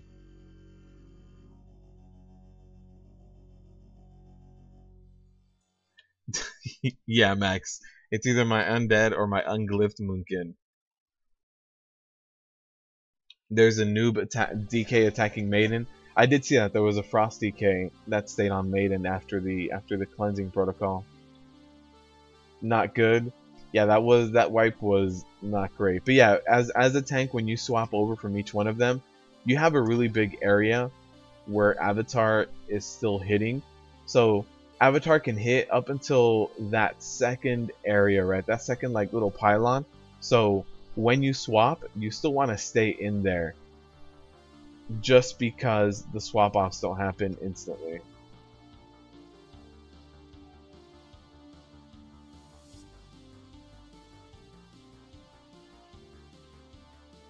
So we are looking for, oh no, we're looking for 2 healers at this point. If this group doesn't fill up within the next, I don't know, maybe 4 minutes, the break time is 1 minute. So if this group doesn't fill up in that, then we can try to find something else. Remember the good old days when you wiped a raid and it took 15 minutes to run back? Those were not good days, STL. I remember those days, and that was a pain. Anyone in the path of Irma, if so, GTFO, absolutely. If you guys are, I saw a meme that said something along the lines of Texas had the worst hurricane of the season, and then Florida says hold my beer. It's gonna be bad. If you guys are out there, make sure you guys are staying safe. Katie, queue up with your healer. The group is open. Anyone can queue up right now. We need 1 DPS or 2 healers. It doesn't matter if it's 71. She doesn't even have her artifact weapon. Run the whole Searing Gorge zone? Yeah. I remember when in instances there was the area before the instance that you needed to clear full of elites. So when you're going to something like BFD or something like even just Dead Mines, there was those Defiance Bandits out there before. So you needed to get your group together before you even joined the instance. And every now and then, you'd have a few deaths along the way, and the graveyards were way outside, so you needed to even run back to pre-instance to keep clearing and then run into the instance. And every now and then, it was just better to gun-ho run for the instance portal, and if you die, just kind of try to res really close to it. It was terrible. It was terrible, STL. I'm glad things are a little bit different now. So we do need 2 more healers. Remember trash respawns? Yeah. Unfortunately. I remember that. I was thinking about this the other day, and I think one of the best things that Blizzard added to raids nowadays is the fact that you can go up to a boss, tag it, run out of the room, and it resets heroism or bloodlust. I think that's one of the best things they've added, because before that, having to wait an extra 2 or 3 minutes before you got a boss pull going just so you could have hero when you were progressing, it made raid nights a lot longer. But now that you can just tag and it resets your cooldown, that's nice.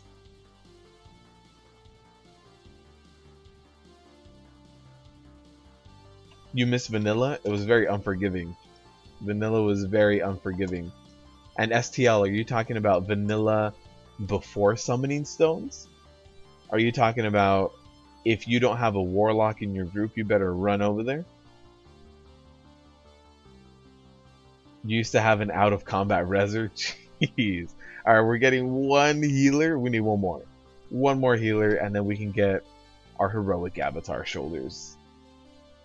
Yeah, STL, I remember my warlock was permanently parked in South Shore because getting to Scarlet Monastery was a mission and a half. So my warlock was permanently parked in South Shore. If I wanted to do any dungeon on my paladin or my hunter, I would log onto, or if I wanted to run Scarlet Monastery, that is, I would log onto my warlock, get the rest of the group out there with a warlock stone, and then swap characters and get them to summon me with that same warlock stone. You used to spend 12 hours a week in vanilla and doing what? Just playing or running to places? farming 3 gold. Alright, so yeah, one more person. We're at 210. If we get 1 more healer, we'll be good to go.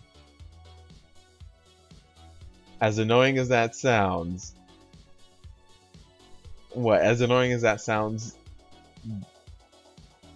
nothing but good nostalgia memories and running for hours.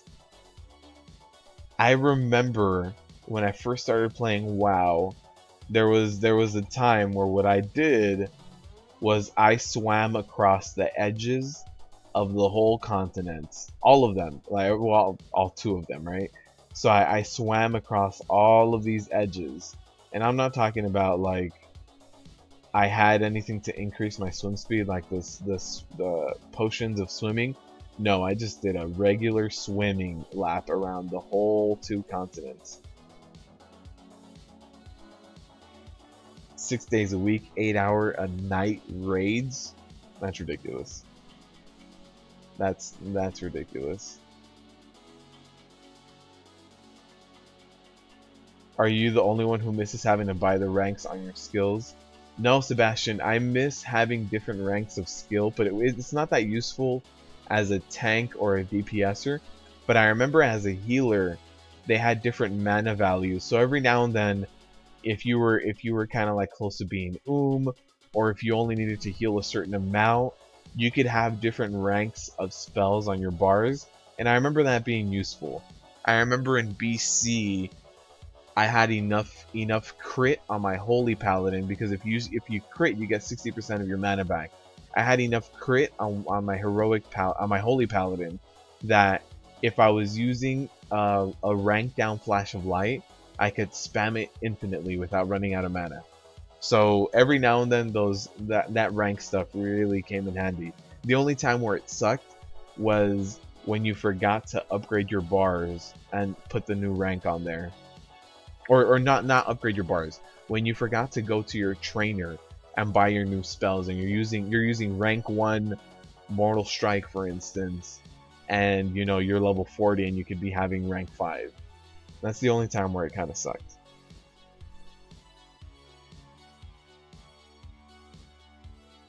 You prayed a priest in vanilla.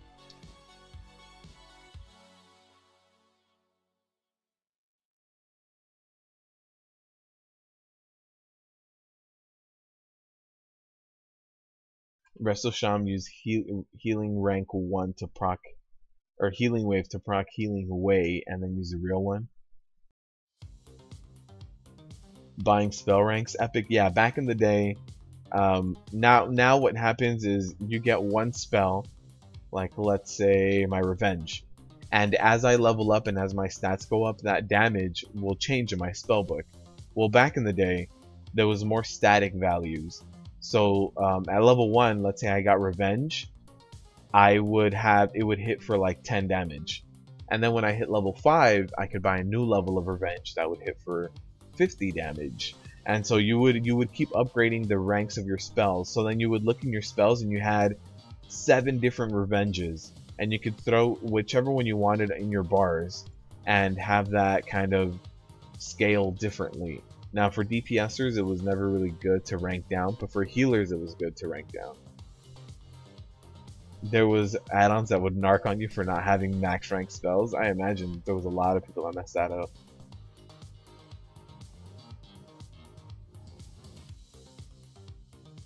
Alright, so one more healer. If this doesn't get filled up by 4:13 server time, then we'll go ahead and jump out and go to a different group.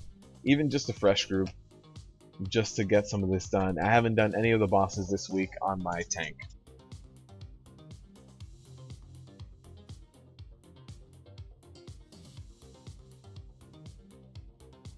You used to have to do a quest on your palette to get your res spell. Yeah, it was like that for a lot of people. Stances for warriors were locked behind quests, and then you had totems for shamans.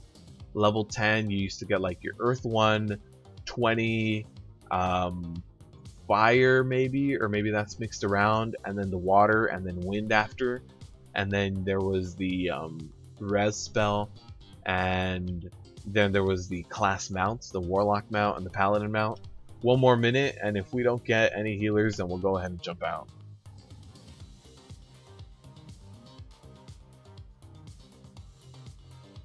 The druids, oh, the druid shapeshifting quest. Yeah, I remember those too.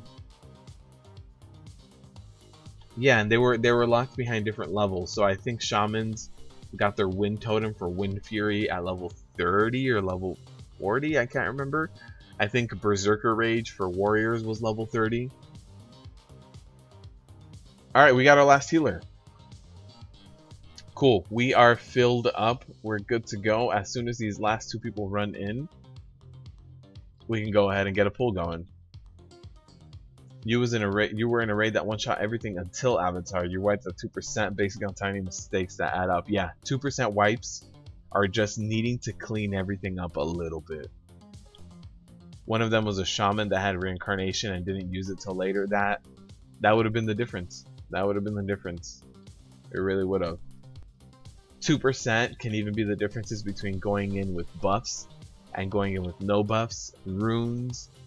Yeah, 2% wipe is frustrating, and that's. Oh, I also did get my Soul of the Battlelord ring from a Blingtron 6000.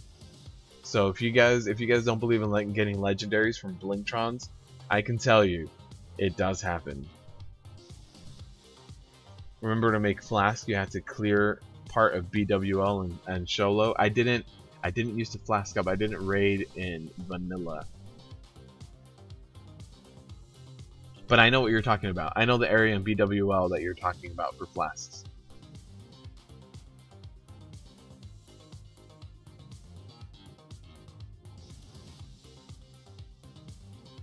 Demon Hunter, you got your legendary bracers on your warrior? Congrats.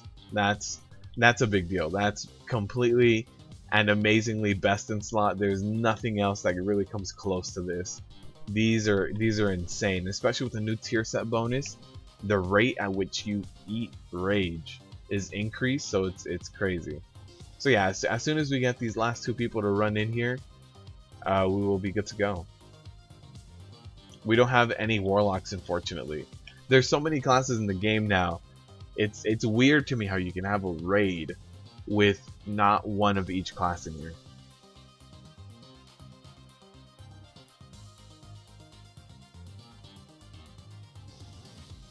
You got a trinket on your warrior or Archimon's trinket. Yeah, that one's okay. On a week like this for Mythic Plus, it's good because it does have that absorb, so that's nice.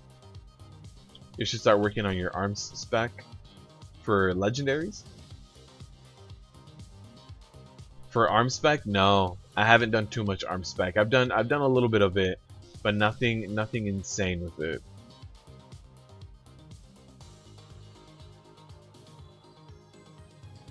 But yeah, I've done a little bit of arms spec, but yeah, nothing too much. With arms, I would go with the rend spec, so you can pick up rend. I can't really see it right now unless I go to that spec and activate it. But yeah, rend is nice. Rend evens out your damage.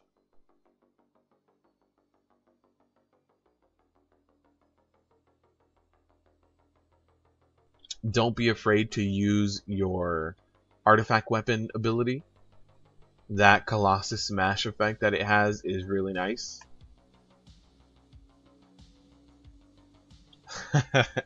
There's this raid chat. They linked the Discord and they said it's not required, but being social is a hallmark of our species, so you should join. Alright, everybody's here. Everybody's good to go. Let's ready check up. I'm going to be tanking Maiden first. The other tank will get Avatar. And I'll have a little bit closer look on Desolates, just because the other tank swapped out and ran out of the melee area immediately. So I'll take a closer look and keep an eye on that.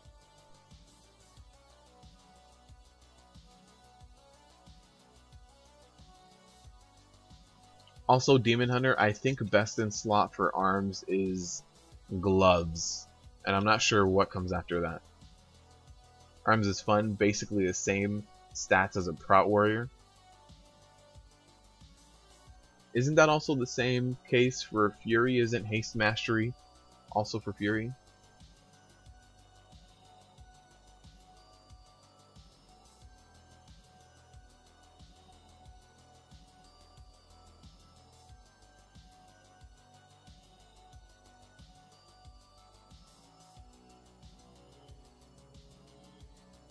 Why is there green and purple marks here? I think on Discord they're probably screaming out, you know, take Maiden more to green, take Maiden more to purple. So pretty sure that's what it's for.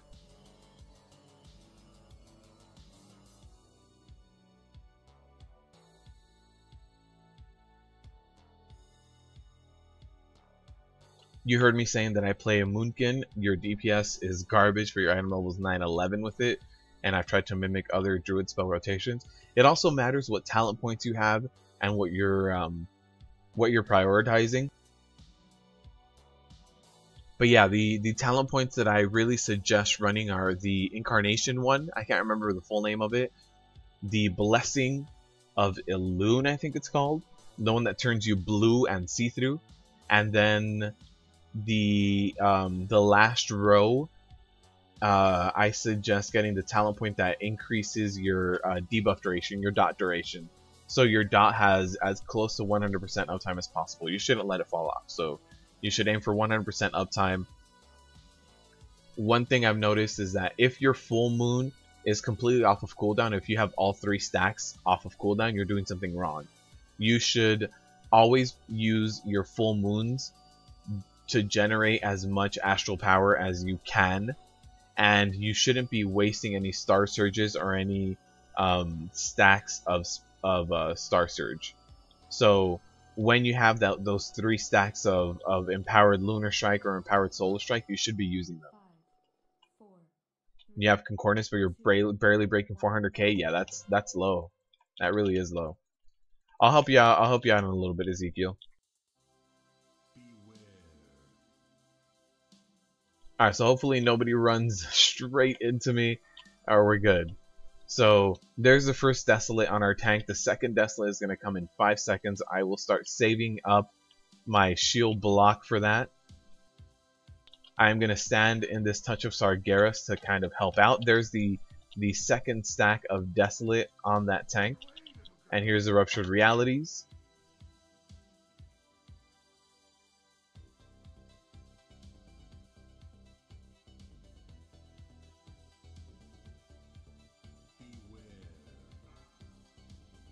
So there's the Unbound Chaos again. Hopefully nobody runs it through me, and I don't think anyone really did.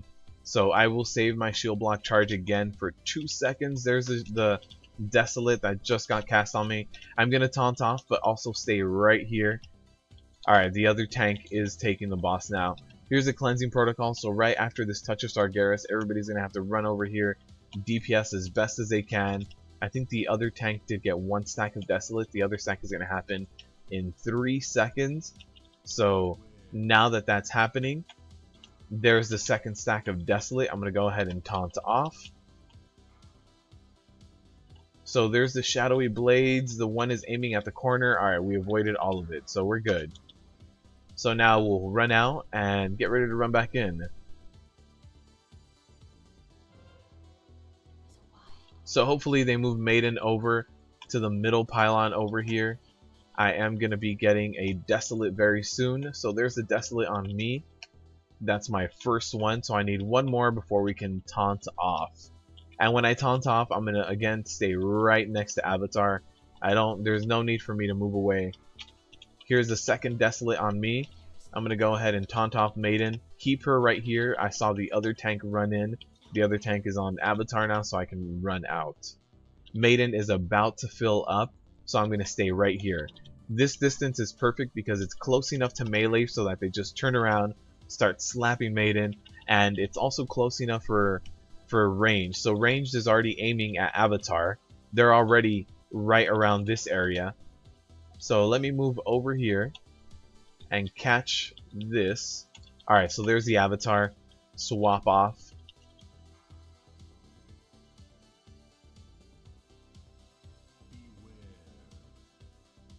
And I have another Desolate coming in 3 seconds.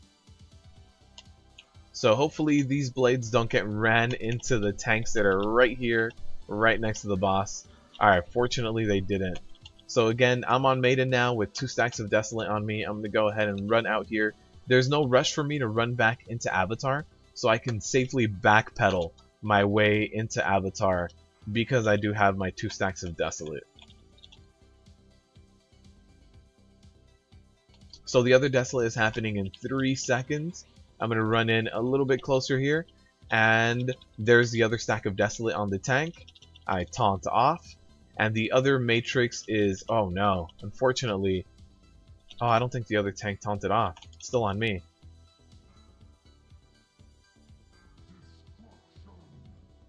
Alright, so we did get a few ticks there. I don't think the other tank taunted Maiden off. So she was on me for a little bit. Now I have my 2 stacks of Desolate on me again.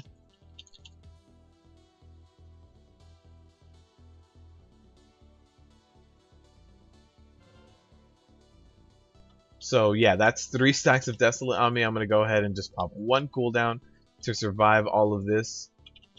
And I'm going to keep Maiden on me. I don't think the other tank is going to be taking another stack of Desolate right now. He has 1. The other one is happening in 5 seconds after we come back from Disrupted Realities. So once we come back, I mean, he's staying out there completely fearless.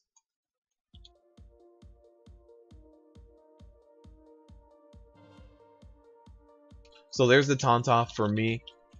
There's the Maiden pickup. None of the blades are kind of aimed over here. There was one that was aimed right where I was standing, but it's gone now. So here's the swap. 34%, not too bad. It's not the best, but it's not bad. So I will go ahead and take this boss all the way to this corner. Try not to give him my back, but every now and then there's just not much you can do. Alright, so that's as much to the corner as I'm going to get. At this point, I just want to avoid all of these tornadoes. They do a ton of damage. As a tank, if you get hit by one of these tornadoes, you might as well just not take any more desolate stacks. So if your other tank is with you, make sure that they know, and they know to taunt off of you. There's my second stack of desolate. I'm going to go ahead and run out. There's no need for me to keep staying in there. And not sure where the tank is going to pull the boss to next. I hope this corner. Yes, perfect. Uh-oh, he's going to get hit by the tornado. I hope not. I hope, yep, he has a tornado debuff. It looks like this. It's called Black Winds. And I can't taunt off yet. I can taunt off now. So there it is. He has one stack of that. Oh no, I got the stack of the debuff too. I didn't think I got into that. I thought I was along the edge of it. So I'm gonna go ahead and pop shield wall. Just start rotating big cooldowns. And you can heroic leap over those tornadoes, by the way. Oh, here's a tornado coming as well.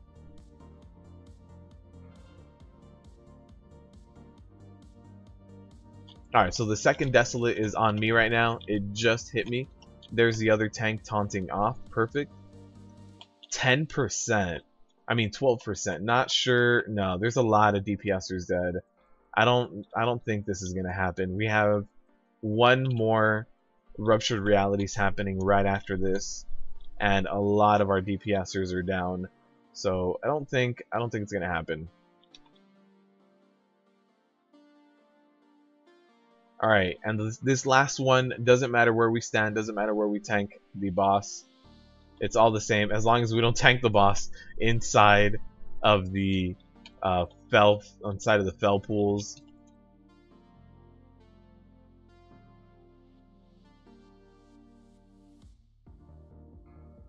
I mean, it's gonna be close, but all we need to do is clean up the phases a little bit. So we are gonna wipe at about 5%. Doesn't matter if I stand in this, it's done. This is it.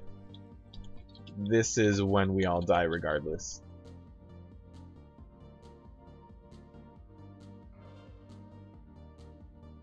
But yeah, Ezekiel, I can help you out with your rotation a little bit. Maybe after the live stream, after I do the giveaway, if you want to stick around, I can hop over to my Boomkin and kind of go through a rotation with you. You don't know, you suck so bad at Fury, you never went back. I wasn't very good at it either, to be completely honest. I tried Fury. The last time I tried Fury and really enjoyed it was in Burning Crusade, and that was when you could do either single-minded Fury or Titan's Grip. That was the last time I tried Fury and really enjoyed it. You were arms, you were terrible on it, so you switched to Prot. Yes. Tilioxo, welcome, man.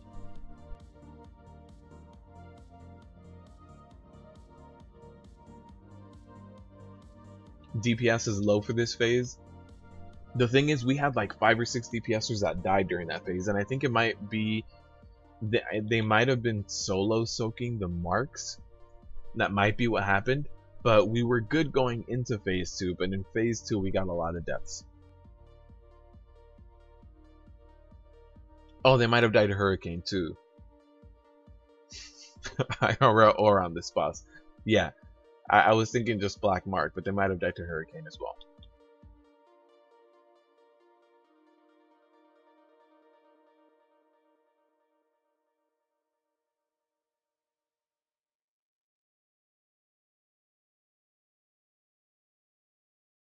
DPS didn't care about the tornadoes. Yeah, I need to look to see if they were going down to it. I was more worried about me and tornadoes rather than DPSers and tornadoes.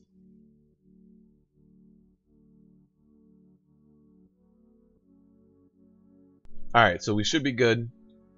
Get another attempt going. How's our group looking? 2-3-11. We should be alright. The taunt swapping was a lot better that phase, except for the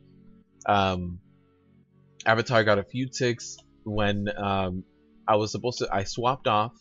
I had my Desolate stacks wore off, but I still had Maiden as well. So that part got a little messy, but If we fix that up and we fix up the deaths in phase 2, we should be good to go.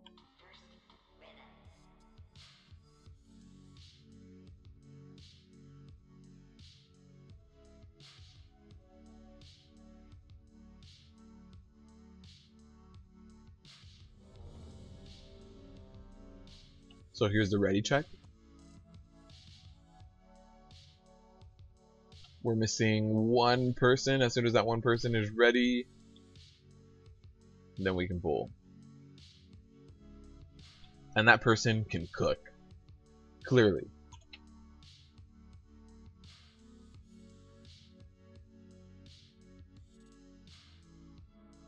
The other tank needs to clear a bit the maiden tank, the maiden taunt. Avatar took a lot of energy from the beam. Yeah. I think also what happened, I didn't exactly see it, but Maiden didn't get her last cleansing protocol off. So I think Avatar ate Maiden. So we went into phase 2 with Avatar at 35%. I want to say he was lower than that and he ate Maiden. But I wasn't paying enough attention to actually be able to verify that. That's why there was only 3 Maiden protocols. Yeah, so it was. Okay. I was pretty sure that we didn't get the last Maiden protocol, but Maiden was down so low, I didn't think it would matter. But yeah, that extra 5%, I mean, we wiped that 5, right? We wiped that 5%. That 5% could have very well been from Avatar eating Maiden's HP.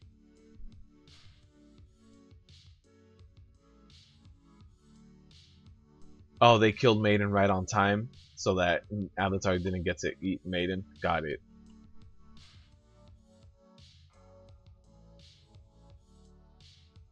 Oh, somebody said repairs are down? Alright, I didn't. Oh, there they are.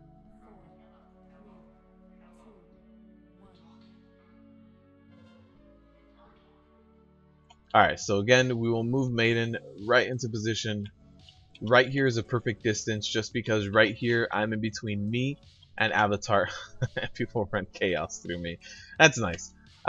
So right here I'm between me and Avatar, so that means that once that other tank gets the 2 Desolates, I can just run right in there, right from here, just like this, and taunt off right in between everything. So now that Maiden is on him, I have more freedom to move. But yeah, if you're on Maiden, kind of standing in between both hitboxes is going to be your best bet. Again, I want to be the first person in there. There's one DK who is very fearless and kind of running in there and staying right on the boss.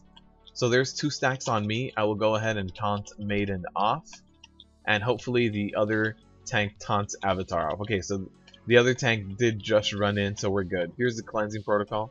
So again, don't move Maiden. This is a really good position for melee to run into and for range to keep DPSing. We don't have any shadowy blades on us here, so that's also good. When the 2 melees kind of stack up shadowy blades like that, it can hurt and it can do a lot of damage, but fortunately nobody died on that one.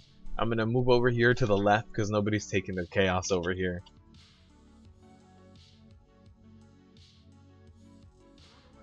So there's the Ruptured Realities. Desolate is gonna hit me right after that. We do have another Corrupt Matrix way on purple, so hopefully we get a good transition into that. Yeah, he got there. He got there in time. Alright, so the Desolate will be happening very, very soon.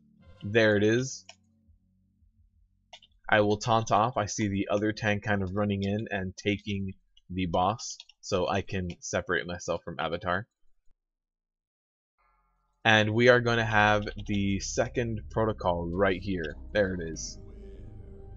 So we do have the Unbound Chaos, so alright, I didn't take any damage from that. It's a good thing.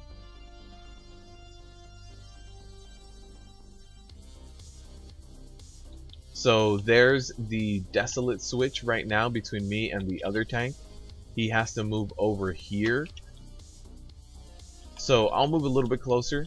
I don't necessarily need to stack on that tank in order to do my job with tanking Avatar, but being a little bit closer makes the swaps a little bit nicer. So there's the second stack of Desolate on me. I will taunt off and stay in range again. I don't want Avatar to slap any of our melees.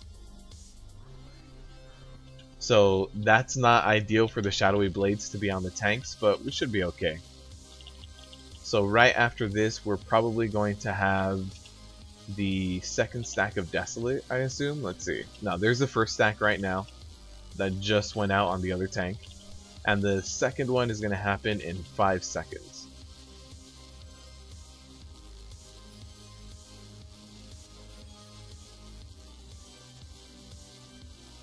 So there's my tank taunt switch off. And Maiden is a little bit close, but we should be okay. As long as these Shadowy Blades don't go through everyone.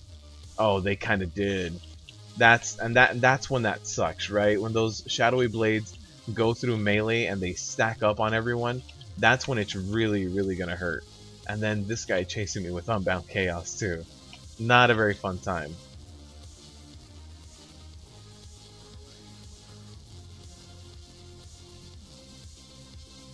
And then that swap off was messy because of those Shadowy Blades. So if those Shadowy Blades hadn't been there, we would have been able to taunt switch a little bit easier. But because they were there, it was a bit of a pain. And I got 3 stacks. I thought the other tank ran away from Maiden, so I thought I wouldn't be tanking anymore. Oh, I think the other tank is down. Oh yeah, the other tank is completely down.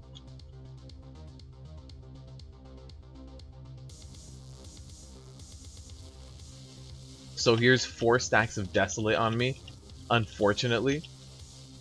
Or 3 stacks. Good, they just fell off. I didn't think they were going to get to fall off. So again, we go into this phase with 37%, which is not the best. The thing that's really going to kill us is the fact that I'm the only tank. We didn't get a B-res on that tank before we swapped over, so now we can't B-res that tank regardless because his body is upstairs. So there's no way we can get to that body. We have a tornado incoming right here, so I do need to run away from that and then run away from the one right behind me.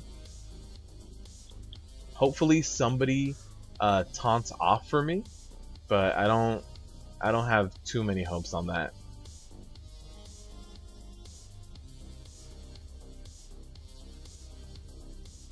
So here we go. We're gonna move right over here. And there's the 3rd stack of Desolate on me. We're going to start rotating smaller cooldowns, and hopefully with anger management we can kind of get them back on cooldown. So there's another Desolate happening right now. That's 4 stacks on me.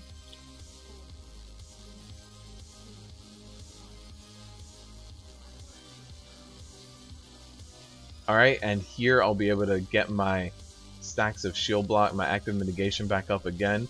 I'm gonna try to dodge this tornado, try my best to dodge it. There it is. And then let's move into this corner. And that 5th stack of Desolate got me. So unfortunately, oh, I got rezzed. So let's go. Brand new.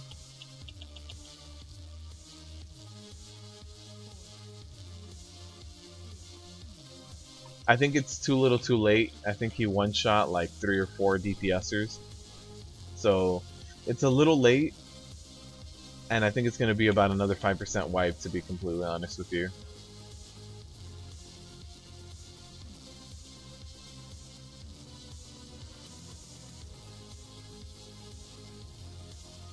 Is this heroic? Yes, it is, Nacho. I don't think it's happening either. I'm pretty sure this is a wipe. Yeah, we don't have any DPSers up. It's just me, actually. Me and this priest that was alive because of his cloak. So let's just run in, die, and give us another shot. I really want my shoulders.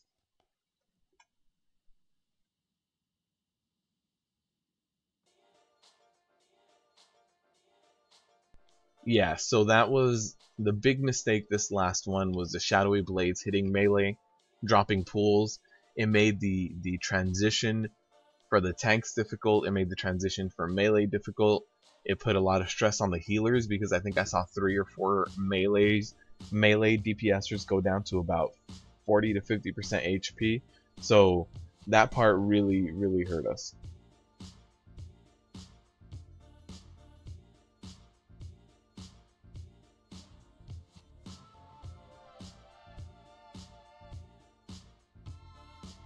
So we did lose one person, but it was our lowest DPSer, so we'll be okay. Duo it, chaos. The blades wiped it this time. Yeah, I completely agree that it was the blades that really messed us up this time. Let me put out a feast. There isn't a feast this time, so let's put out a feast. Make sure everybody gets their food buffs.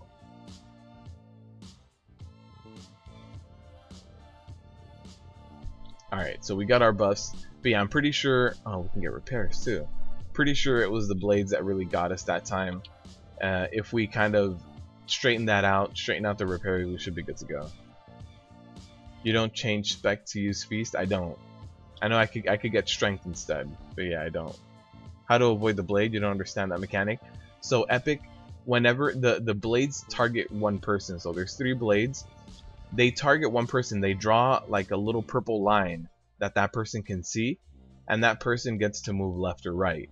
So you, as like if it doesn't target you, you basically need to run away from the blades. The blades have a point, and that's the way that they go out. So let's say my mouse pointer is the blade, it's looking over to the left. If you stand anywhere in this direction, you'll get hit.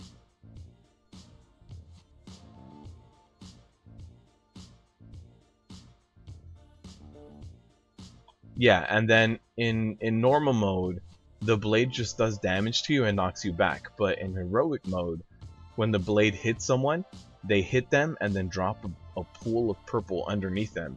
That pool does a lot of magic damage and slows the people down. So if you're not careful in heroic, you can end up with a bunch of pools everywhere, and that means you can't stand in there. So it makes everything harder. It makes running out harder. I've had the pool of purple be stacked on top of a touch of Sargeras, so it makes soaking difficult. It just makes everything a lot more difficult.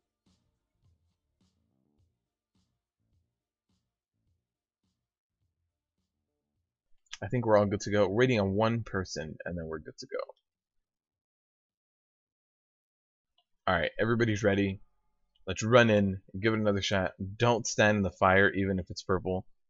You have to stand in the touch of Sargeras fire. You have to, or else you die.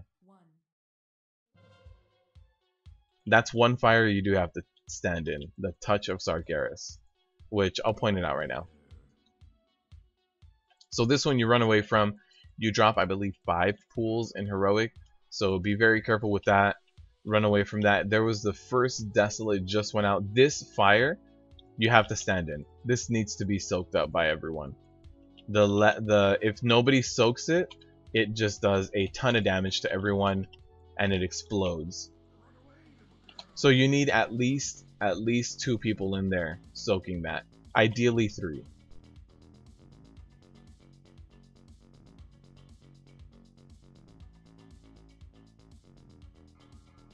So there's the first desolate on me, but you see the blades are all aimed over there.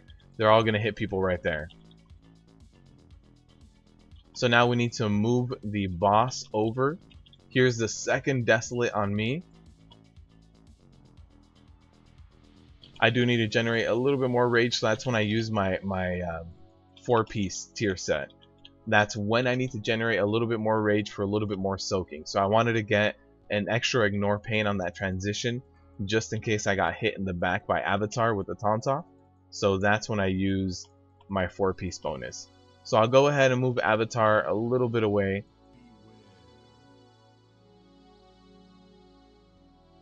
And it's time for the taunt off, so I'll go ahead and taunt off. And now I have to be ready with running in. So the corrupted matrix is right on me. You see the little fires on the pylons. I am also going to be getting a desolate very soon. There it is, handing out right now. I don't know if I can soak this Sargeras, and I can. So again, Maiden's hitbox is very large. You can kind of stay away from him and still actively tank him. So there's my second stack of Desolate. I'm going to go ahead and taunt off. There's the Shadowy Blades. I'm going to stand right here. I had to move. I had to move in the last second because of that Shadowy Blade. The other person moved it and it was going to hit me. So here's the cleansing. We do need to get this down. We have good DPS, so I'm not too worried about it not going down. We did lose one DPSer. And there's the second Desolate on the tank. So now I need to move over. The Matrix is over here. The other tank is not moving. Oh god. That's a lot of energy on Avatar. That's a lot of... This is basically a wipe at this point. That was way too much energy on Avatar.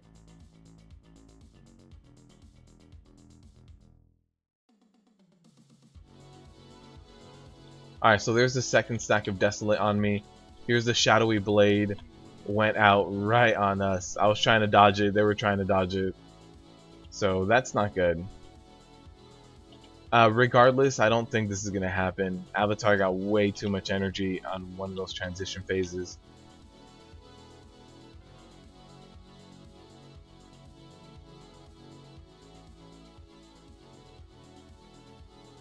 Alright, again, this is another transition phase where I have to taunt off.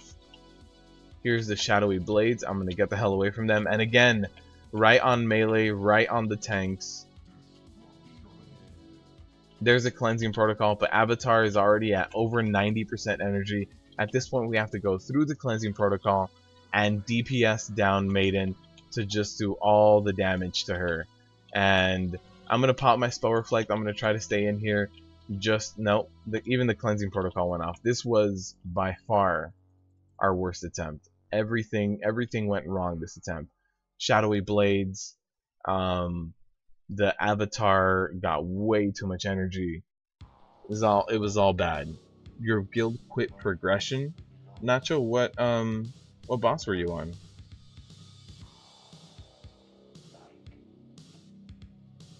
Melv, I've cleared this before, and I don't think the reason to us wiping is me needing a flask or a potion, but I can flask up and potion up. We're losing a few people. If I felt really squishy, like the first few times I went into Kil'jaeden, or just doing even heroic Kil'jaeden nowadays, it still hits super hard. That's when I use those potions, but I haven't gone down to Avatar damage, so I don't see it as the issue. However, if it's a big, yeah, everybody's leaving. This is falling apart. So if it is a requirement of the raid, I'm perfectly fine doing it.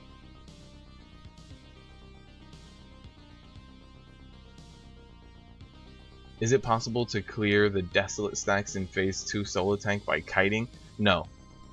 The only way you can clear your Desolate stacks is to have one of your DPSers or something use a taunt. I know Paladins still have it, I know Warriors still have it, and Druids still have it.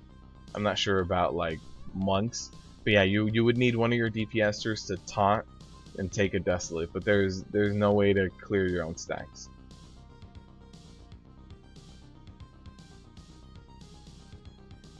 Yeah, that was a rip. Let's see. This is the same group I was in. Here's Kil'jaeden. Let's try to go do Kil'jaeden.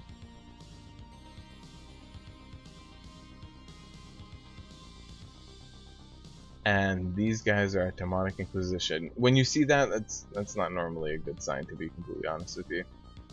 When the tank can do Goroth, but they don't have enough communication to do Demonic Inquisition. When something is failing at the second boss, I wouldn't jump in there. No point in wasting match. The reason I'm wiping is because I'm undead. So there it is. Alright, let's go do Kil'jaeden Heroic. And for Kil'jaeden, I will food flask up. I will get my buffs up for that because he does hit hard as hell. And actually, I have forgotten to change my talents into Warlord and supposed to Bounding Stride. I don't think I will really need this right now. Alright, so decreased cooldown Berserker Rage will let me use it a little bit more on transition periods. In the transition periods for Kil'jaeden, I'm normally soaking big Armageddons, so that'll really help out with generating rage for them.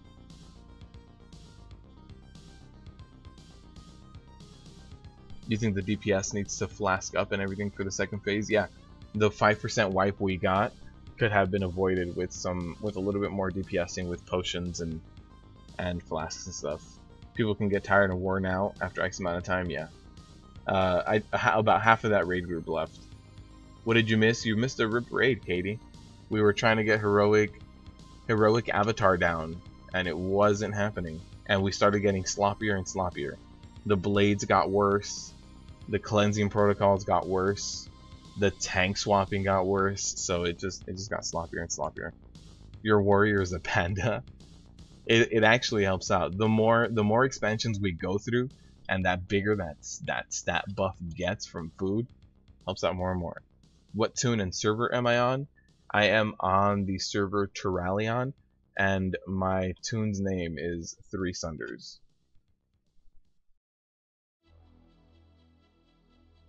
You actually had the chance to heal a prot warrior who was undead on your monk. They're the best tanks. They're the best tanks. Why don't I change specs to get the food buff? I don't normally do the feast buff, to be honest with you, Sebastian. If I'm going to food and flask up for something like Kil'jaeden, I always get the haste food.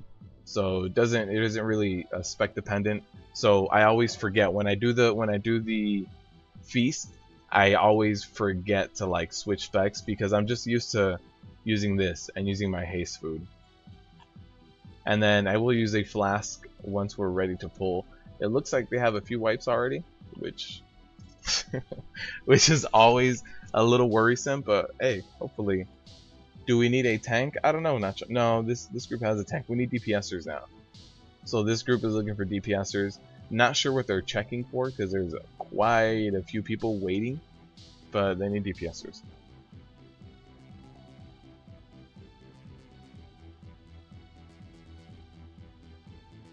Oh, and to chaos. Let me get something up for you.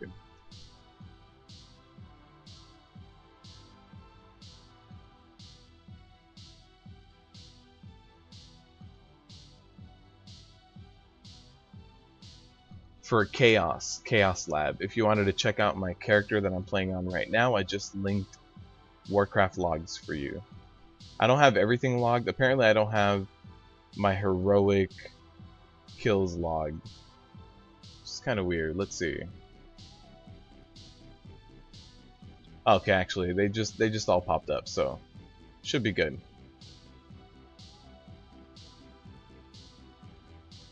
Yeah, no problem, Chaos. What add-on am I using that tells me to taunt off for stuff? Yeah, DBM. So Scott, that is Deadly Boss Mods. If you do not like Deadly Boss Mods, there is an alternate called Bigwigs as well. But I don't mind Deadly Boss Mods. I like it. I'm very used to looking at things. So yeah, DBM is what I use, but Bigwigs also works perfectly fine. So it seems like we have a full party. 236 is a little light, but for Armageddons to be lower, that'll work out.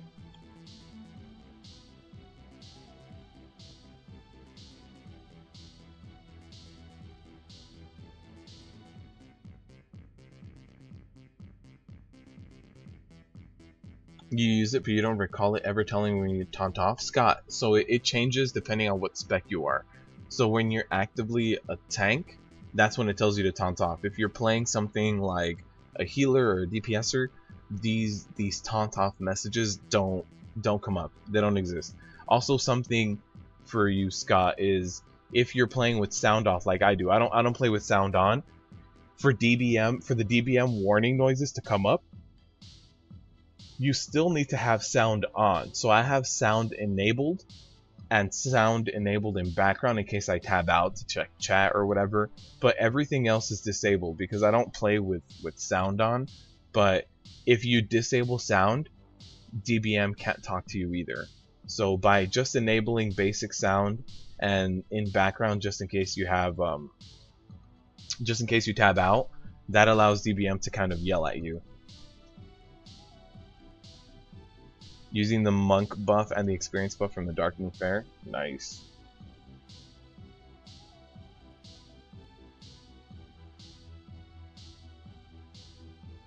Yeah, no problem, Scott.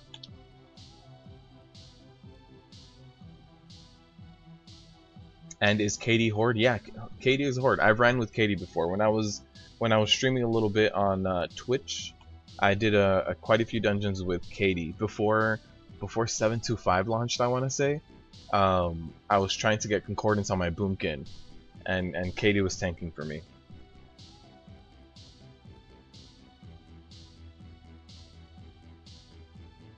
Sebastian, you're gonna need to level up your Horde too. The Friday streams are gonna be runs with the viewers. Oh, by the way, guys, so before I got my Lucid mount was when I changed my transmog, and I wanted to be a warrior of the light for this transmog, riding my majestic unicorn mount into battle, fighting off everybody. But now I also have this guy, so the next transmog needs to be a little darker. I'm also going to be putting out a guide to get your Lucid Nightmare mount in case you guys have not done it very soon. What's a Horde? Oktar.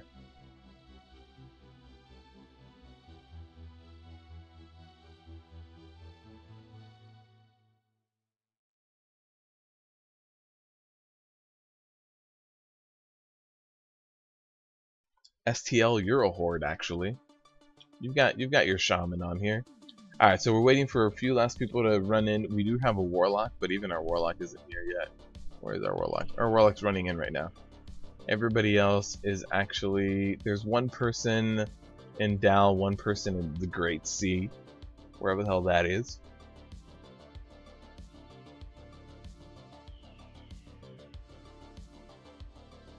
What time Friday, Scott? You can expect around the same time. So about 11 to 11:30 a.m.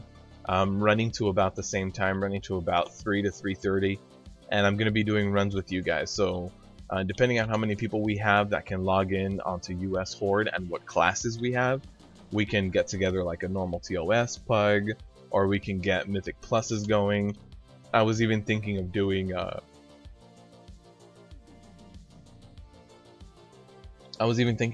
the Glory of the Legion hero and getting those. I don't even have them.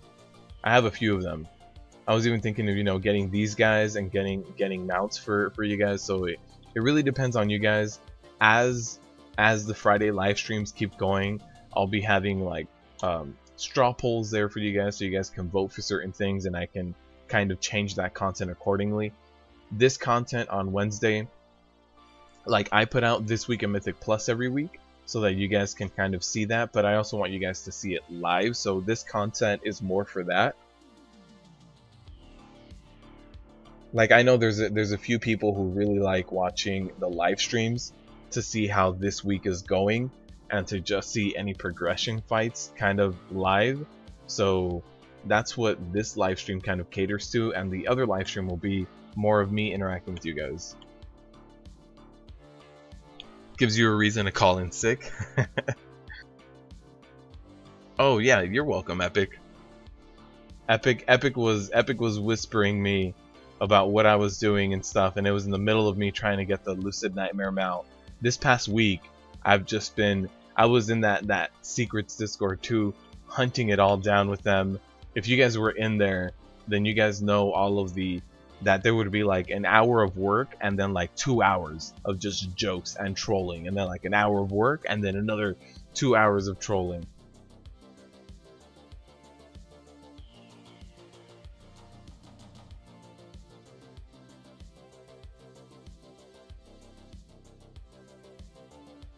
Viewer Friday? Yeah, absolutely. If you have US Horde tunes, Fridays we'll get something going. It could even be older content. It can even be it depends on everyone's item level. Like if everyone's just on alts, we can even just hop into LFR and get some Titan Forges, or do some Emerald Nightmare or Nighthold. I still need Nighthold on my Boomkin. It's still really good to get that. Alright, let's jump in here with this Kil'jaeden. Alright, so I'll let that tank kind of get it first. I will be getting the first big soak. I can do that. So I have enough rage for that. So I'll just go ahead and run over here. Do one full ignore pain. And there it is. That's perfect. So now the ads are going to come up. I'm going to need to taunt off very soon. So at this point, I'm going to save my shield block charges. And as soon as that 5th Felclaw goes out, I'm going to taunt off. So there it is. I can taunt off and kind of face towards the group for right after the Felclaws, but I do need to rotate him right after. Ooh, those reflections did get a few more casts off that I didn't expect. Alright, so now we're going to pop Demoralizing Shout and my Berserker Rage. So the 3rd Felclaw lands, and right before the 4th Felclaw, pop my Neltharian's Fury for number 4 and number 5, and that barely does any damage to me. You guys saw how much damage that was on me. So again, warriors are really good at taking these Felclaws. We just pushed into the transition phase right now, 80%. There's the Armageddon. I can't take that big Armageddon. I do have my Felclaws debuff, but the next one I can take. So for the next Armageddon, I will be able to take that just fine. So here it is. I can take this. I will soak it with 2 full Ignore Pains and a shield block. So we do have Rupturing Singularity happening from this corner, and then we're going to have the Focused Dreadflame. So I'm not going to run in completely, just so that I can stand right here, right in the path of the Dreadflame. The heroic knockback isn't as massive as like the mythic one, so I can also soak this. So here it is. I can just something went unsoaked. Two Armageddons went unsoaked. So the Armageddon hail itself hit me for 2 mil, which is perfectly fine. But then other 2 Armageddons went unsoaked. All right. But yeah, for soaking, warriors are really good at Armageddons. As long as I don't have the Felclaws debuff, I can soak anything. Especially with this 4-piece bonus, you just pop it, you get your Berserker Rage going. You get your Berserker Rage. Yeah, that's right. You get your Rage from Berserker Rage going, and you're good to go. You can soak one of those Armageddons.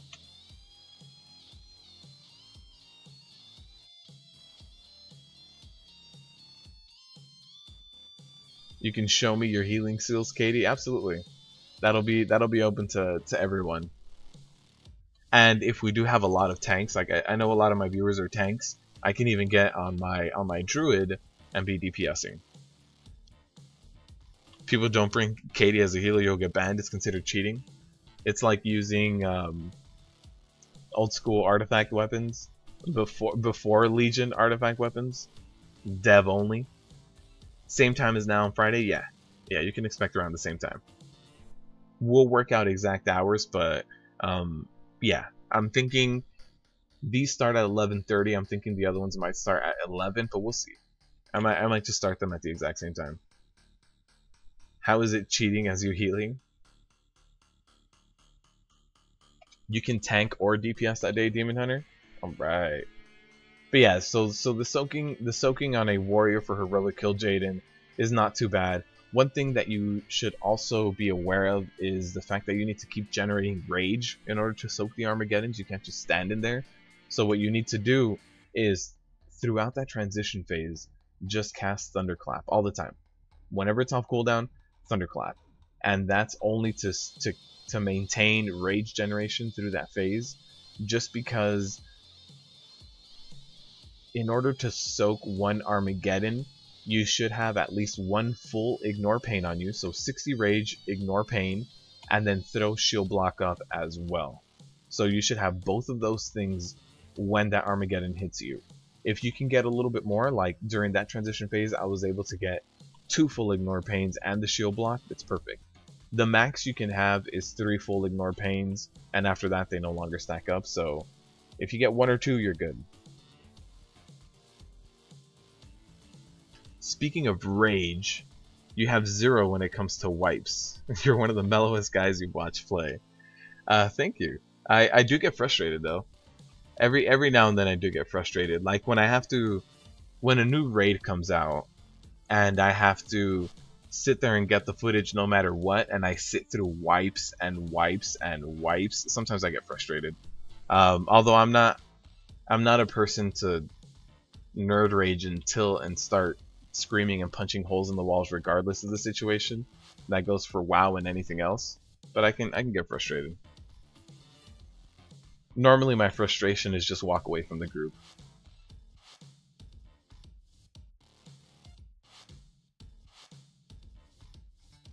You have a DPS, tank, and a healer, Katie. Doing it big. I only heal on my druid when it's completely necessary, but my healing is not very good on my druid. I think I'm pulling about 400k HPS, which is laughable. It's not good at all. And I only heal on my druid, mostly on heroic sisters, to kind of cheese the eclipse of the moon mechanic. I'll be one of the tranquility. So I'll throw on efflorescence and throw up a tranquility, and then I'm good to go. But besides that, I don't normally heal anymore. Pong, the original rage quit. What was my original rage quit? Probably when I was growing up. I think the first game that made me rage a lot was Mortal Kombat 2. Trying to do the campaign and work my way up the tower.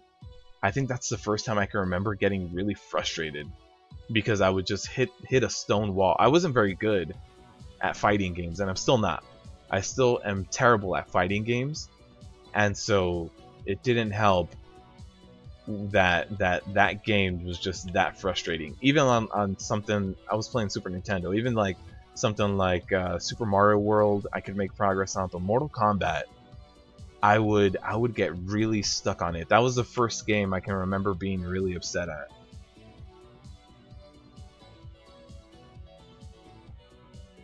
Trace, how's it going, man? It's going pretty good. We're in a heroic Kil'jaeden group right now.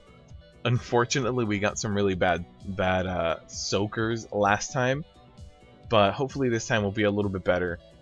If we can get our soaks down, we were able to transition Kil'jaeden very quickly. So that means our DPS is on point, so that's good. So if we can just keep that DPS going how it is, we could get our AoE DPS could get a little bit better. Those ads lived just a tiny second too long, but we should be good. Killer Instinct, when you get the Ultra, that's your original rage quit, but you could get the combo breakers on Killer Instinct. I don't remember how to get them. But you can get the combo breakers. Hearthstone makes you rage quit. Yeah. I also play that's why they call it Soakjaden. Absolutely. I also play Clash Royale, and every now and then I get completely countered, and I just start going down so fast, and I'm like, all right, time for me to just close the app mid game. Let's just take this as a loss. Alright, so I have a full rage bar ready to go for this big Armageddon right here. Perfect, so I will do one full ignore pain, shield block, and then another full ignore pain. Perfect. That guy, I don't think that mage likes me. That mage wants to soak it, and it's mine. You leave that damn soak for me. You let me tank all the Fell Claws, you let me soak everything. Dude, don't take my job. Alright, so after that 5th one, I am going to do the taunt off and then rotate around. So Kil'jaeden is a little bit far from the middle. I don't necessarily like his placement too much, but I don't want to move something that's, you know, kind of working right now. So okay, here we go. So again, 2nd Fell Claw, here's the 3rd Fell Claw, and then Neltharian's Fury for the 4th, and the 5th I went down to like 98, I want to say, 98%. I mean, that was beautiful. At this point, I make a little bit of distance between me and Kil'jaeden, just so that I can get that charge off, get that extra rage. I'm at 100% rage. Here's the Armageddon. I can go ahead and soak this. So there it is. Perfect. That soak went along really well, and now I almost have a full rage bar again because of Berserker Rage. So yeah, there's not a whole big need. Alright, hopefully I can get the Guiding Path for the Dread Flame. Throw my Spell Reflect up because it'll be back up by the time I need it again. I have a full rage bar. I can soak this Armageddon again. Here it is. There's no is he going to? Alright, yeah he is. Alright, so that Armageddon got soaked by the mage. I'll keep my full rage bar. And now we have a Bursting Dread Flame and Phase 2 going out. So, not sure who's going to pick it up. The other tank has aggro right now. We'll see. I think I just picked up aggro. Alright, the other tank wants to take him. That's perfectly fine with me. I'll slow down my threat a little bit. Let my rage go all the way back up. And there's my rage bar all the way back up. So now when these adds are going to go up, what I want to do is start Vengeance Weaving. I don't need to be using anything else. There's the 4th Fell Claw.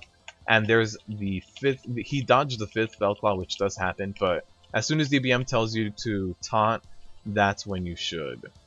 So alright, we're going to have the Focused Dread Flame. Fell Claws are going to go out on me in a few seconds right here. Here they are. They're starting again. So again, just generate a ton of rage. Here's the 3rd Fell Claw and Neltharion's Fury for the 4th. Neltharion's Fury for the 5th. And we should be perfectly fine. There's the tank ad cast on him, I want to say. I will pick it up for him.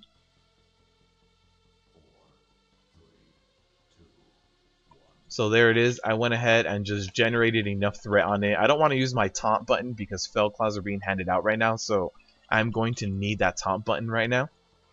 So there's the 4th and here's the 5th Fell Claw. And remember, right around the time of the 5th Fell Claw and the swap off, that tank ad does a cast. So you do want to get away from it. Doesn't seem like anyone else really cares about this tank ad. Oh no. So it seems the tank ad should have been taunted off by the other tank. Not sure why we took that all together there. We shouldn't be taking Kil'jaeden and the ad at the same time. So now I have two stacks of Fell Claw. The other tank is down. This is a wipe. This is just a fight against the clock to see how long it takes me to die, basically. So I'm going to pop Shield Wall, and that should let me live without using Neltharion's Fury or everything. I'm going to go up to 7 stacks. Nope. Not even Shield Wall can save us from these Fell Claws. Yeah, that's no good. You broke so many Super Nintendo controllers at the time. Can't say I ever broke a Super Nintendo controller. At least not in a fit of rage. The meta in Hearthstone shifted so often you can't keep up. That's, yeah. There should be balancing, but when it's changing that much, I mean, take a look at something like Magic the Gathering. The cards are printed, they go out, and there's a ban list that happens every now and then. But in Standard, there's not normally too big of a ban rotation. There should be a rotation in the meta maybe every 3 to 4 months. It lets people really explore everything. But when it changes too often, it's a pain for everyone. Your first RPG was Temple of Apshai on the Tandy, loaded from tape. Chaos, that is old school. Tape drives. The room's items and weapons had numbers, and there was not enough RAM to hold the text in the descriptions. Was your toon character? Oh, okay. Oh, it was like a yeah. I played one RPG like that where it's just text based on a command prompt window. The mage was like, "F you on mice blocking this on board." Yeah, I can tell that.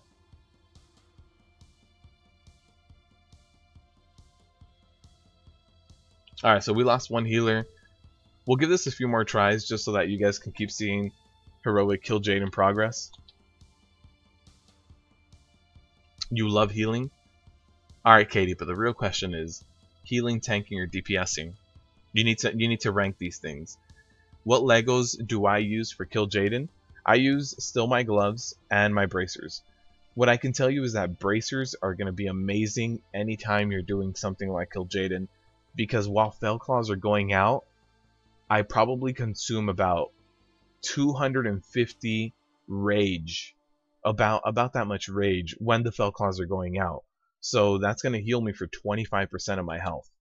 So that's crazy, the fact that this allows me to heal for 25% of my health. These aren't necessarily best in slot. I could also be using this ring. It'll allow me to use Booming Voice, and it'll allow me to eat even more rage. So this is also good. But another one that I don't have that would also be really good is... That's not what I want. Actually, that is what I want. Something else that would be really good is these pets. 1 additional charge of shield block. So while you're actively tanking Kil'jaeden right before he throws Spell Claws out, he still hits pretty hard. So if you have those 3 charges of shield block, you'll never have to worry about it. You don't have to run heavy repercussions. You can just run anger management. So if you do pick up those pants, they're also a good idea. But I do suggest using bracers in conjunction with something else. However it is that you want to combine that, whether it's with a ring, whether it's with your gloves. Like if your only way of getting the 4-piece bonus is by equipping your gloves, I would equip your 4-piece bonus so you can eat that much more rage, and then equip your ring to generate more rage. So if you have to play that way for your 4-step bonus, I would suggest doing it. Your mom would have choked you to death with the cable if you broke the controller throwing a fit. Yeah, I think a lot of us would have gotten whipped with the controller cord. Healing is kind of boring in a good group. Not this week. This week it's completely unavoidable damage. Bursting and quaking are going to hit you whether you're a bad group or a good group. One of your biggest rage quits was on Snake on Nokia cell phones. You tried to break it but you couldn't. Yeah, Sebastian, I'm sure that phone broke you. I'm sure you threw that phone to the ground, it bounced back up and broke you. Rip Raid? Not yet. Heroic Kil'jaeden is still a difficult fight. If you're in a completely coordinated group of guildies, it can be easy, sure, granted. But for pugs, Heroic Kil'jaeden is still a very difficult fight. So if you're not willing to progress with a pug through Heroic Kil'jaeden, you're probably not going to get AOTC from pugs.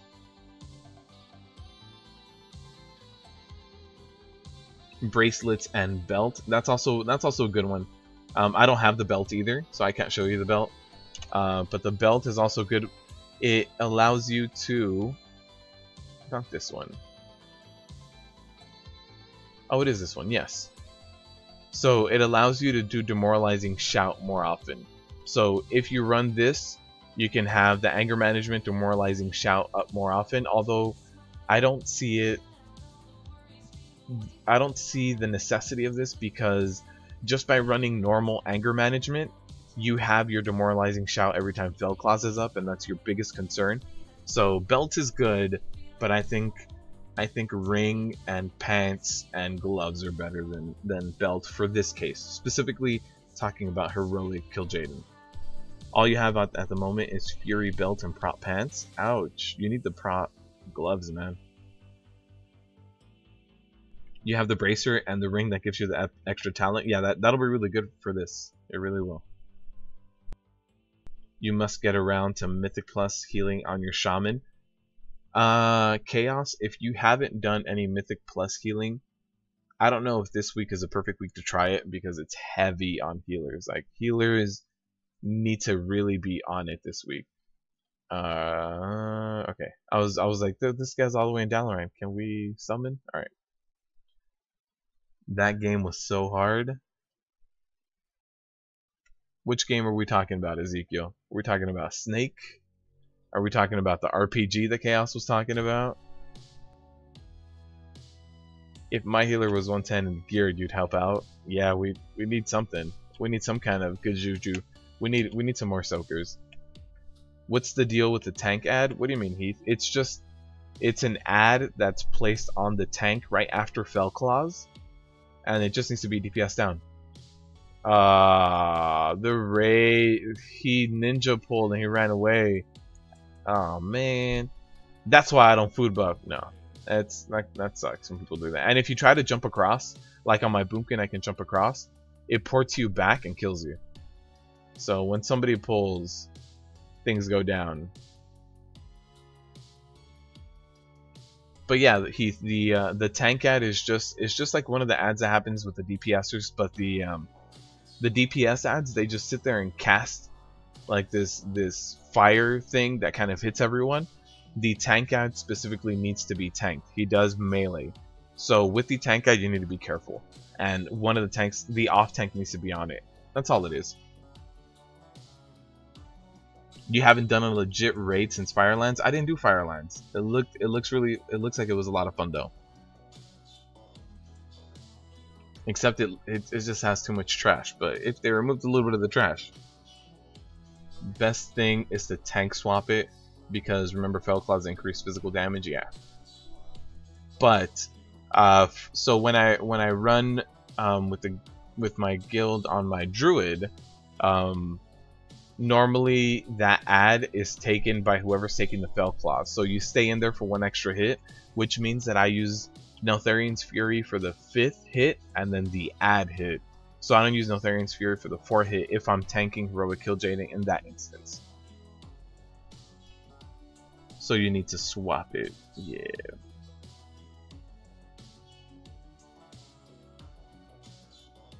Max is showing off. Max is flexing the money.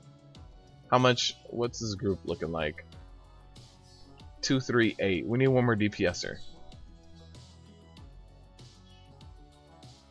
You started gearing your warrior and can't decide between arms and furies. You kind of like the gameplay of Fury more. One thing I'll tell you is that arms is being looked at more closely than Fury. So Trace, if you take a look at Fury and you kind of play Fury that way. Oh, the other tank got booted. Huh. So if you play Fury and get used to Fury, I think you'll be good. You'll be good to go for a while. But if you play arms, arms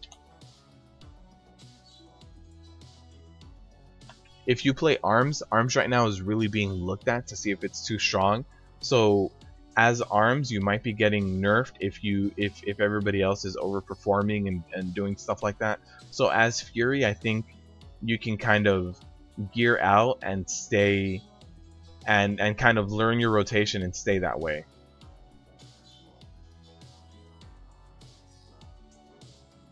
But yeah, arms is in a good place right now too.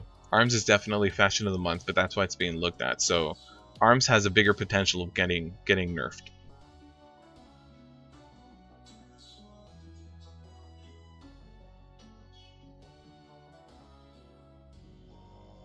Sebastian, didn't you bet some money as well? That the Appshy RPG, all the descriptions came in a booklet, which you read as you entered the number of rooms or found numbered items. Oh, okay. I've played one of those RPGs, one or more than one. I've played a few of those RPGs in the past.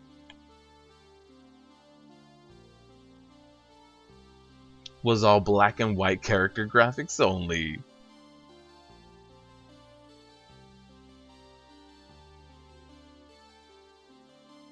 First PC game you played was Diablo 2. I can't remember the first PC game I played. It might have been... My first PC game might have been one of the Panzer Dragoon games on my Windows 95. It was either that or there was this other game that I think was on DOS, and I forget what it was called. But you were a little avatar, and you had to run through rooms and get keys, and then like every now and then there was like ice on the floor and you needed to go get these blue boots that were made for ice, and then sometimes you needed to get these red boots that were made for fire. That might have been the first game I played on a PC, but that was a DOS system as well. Fury sucks compared to arms though. That's what I'm saying. If you play arms right now, you have to expect to maybe get it nerfed. I'm not saying guaranteed. I'm saying that arms is the one that's being looked at right now. I don't think anyone is looking at Fury and kind of saying that they're way too powerful or that they need to change. I think Fury's in a very good place. So if you get used to Fury and you get good at Fury, that's it. You're set. You're good. You don't have to change anything. but with arms, you might get a few changes incoming. You might get really good at your rotation, and then they throw a curveball and change your rotation.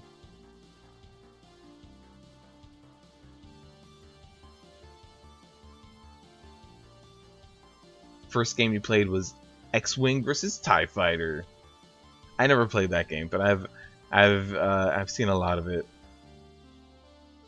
Your first game was Oregon Trail. I used to play a lot of Oregon Trail 2. I never played the original one.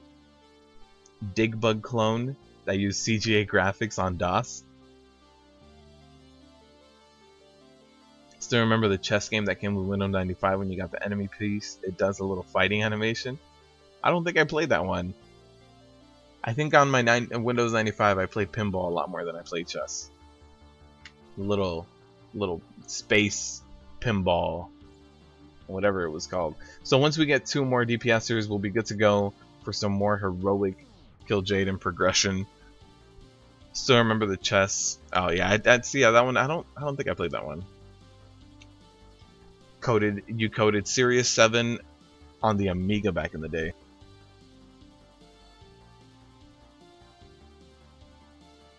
And the Fallout series, one of the series that I really enjoy, that I don't think gets enough recognition out here in the US, like in the West, is Dragon Quest or Dragon Warriors. That's one of the series that I really enjoy. I remember playing a lot of Dragon Warrior Monsters, which was, I don't want to say it's like Pokemon, because it's not. It's more like Final Fantasy and Pokemon kind of met together and had this weird child game baby. The skiing game on your PC, yes. That Yeti was terrifying. That Yeti was the most gruesome person I mean not person. That Yeti was like the first horror game I played. You got Wasteland for PC back in '88. I think that was the first game we played a lot. The first game I played a lot on my PC was definitely the original Counter-Strike. Before it went to Steam, before anything, it was when Sierra still owned it. I used to play a lot of Counter-Strike.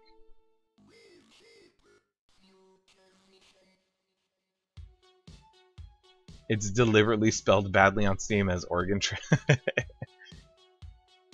Final Fantasy 3 was the first game you geeked out on and played too much. For my PC was Counter-Strike. The first game that I probably played way too much was Super Mario World. Was one of those cartridges that I just kept going back to all the time. Whenever I had time to just kind of like play, it was Super Mario World. And if not, on my Game Boy, I used to play just a lot of the original Pokemon too. A lot of RPGs. The Mario RPG was also really fun. You can't imagine kids these days playing that kind of game. Sebastian, think of it this way.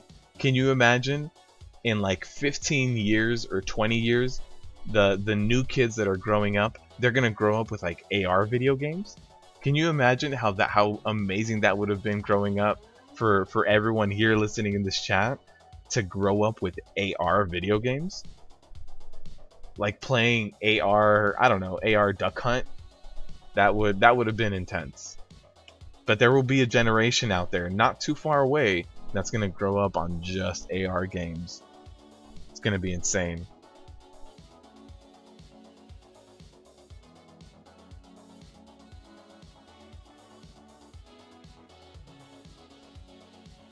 What? You could press F on the skiing Yeti game and you would go fast and get away from the Yeti? I had no idea. Chrono Trigger was another one that you played a lot. I didn't play Chrono Trigger back in its day. I did it more when emulators came out. I never owned Chrono Trigger. I played a lot of Dreamcast. I had a Dreamcast and I loved playing my Dreamcast, and that was the console for me that just had RPGs. I'm talking Grandia 2, Evolution 1 and 2. The Dreamcast for me was my RPG machine. Breath of Fire. I never played the OG Breath of Fire either.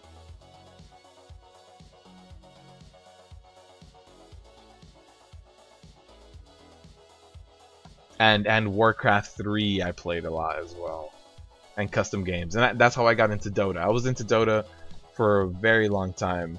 Where's this last person? Skyhold and Rinfall. All right, we're getting summons going.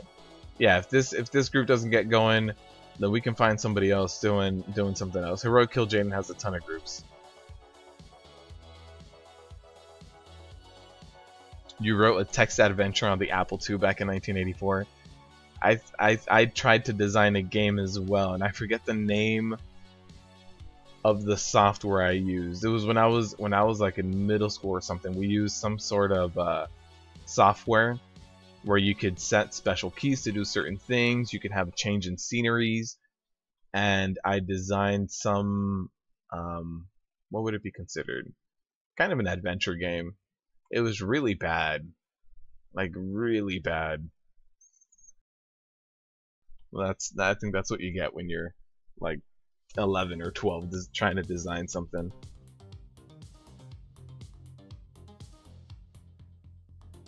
You hated the skiing game almost as much as you hate the maze for the mount. The maze for the mount, something else. All right, so let's get this going.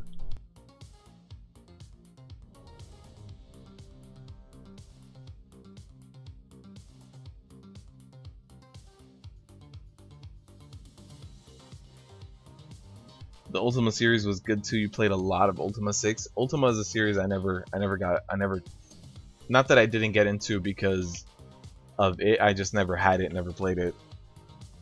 You did a Flash game.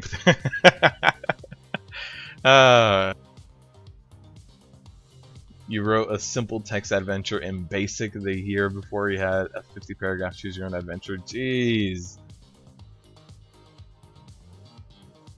Circus on NES. I didn't do too much on NES, to be honest.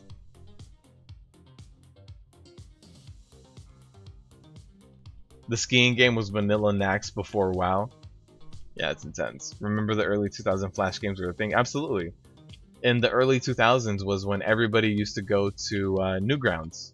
Newgrounds? Or what was it called? Yeah, I think it was called Newgrounds, right? With all the Flash games. Alright, so that's enough rage generator for me. I was almost gonna pull aggro. So I'll go ahead, soak this Armageddon. There it is. And we'll run back in, get a full rage bar again, and then we'll be good to go.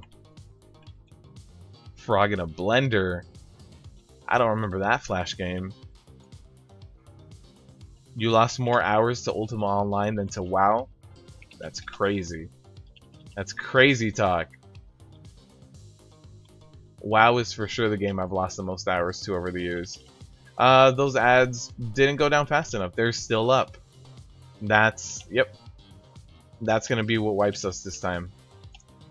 Alright, so again, Fellclaw 2, Fellclaw 3, Fellclaw 4 with no Therian's Fury, Fellclaw 5 with no Therian's Fury, and there's the taunt off. This is a wipe. We already lost 2 DPSers. So after this, we'll leave. We'll find another group to do something else. Maybe a fresh TOS and try to get our tanking trinket. Oh no, look at that. Look at that. Oh.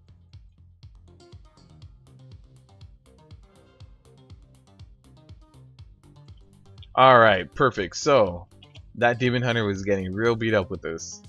Someone earlier said something about Demon Hunters being able to soak Fellclaws super easily. I don't think he knows the trick.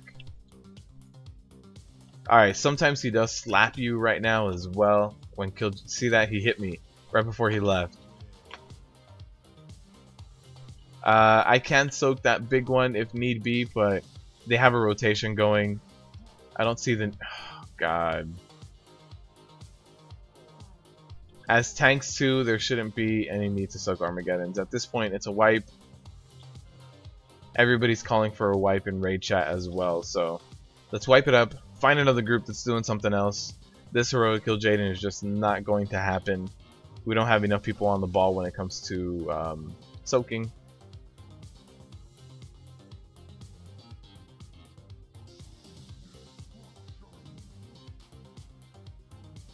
You miss Warhammer Online? Chaos, I used to play Warhammer Online too. Not too much. Whenever I was bored of WoW, I would jump over to Warhammer Online. That was when I really played it. So I'd be bored of WoW, I'd cancel my subscription to WoW, I'd start up a subscription to Warhammer, and I'd play that for like 2 or 3 months, and then until like I could get back to WoW. But yeah, anytime I needed a break from WoW to do another MMO, I would go to Warhammer. But they shut it down. I've tried other MMOs as well, but none of them did it as well as Warhammer or WoW. Alright, let's look for another group. Let's see what we can get going here. A group that should be... oh, selling. No, thank you. And I think that's the group that we were in.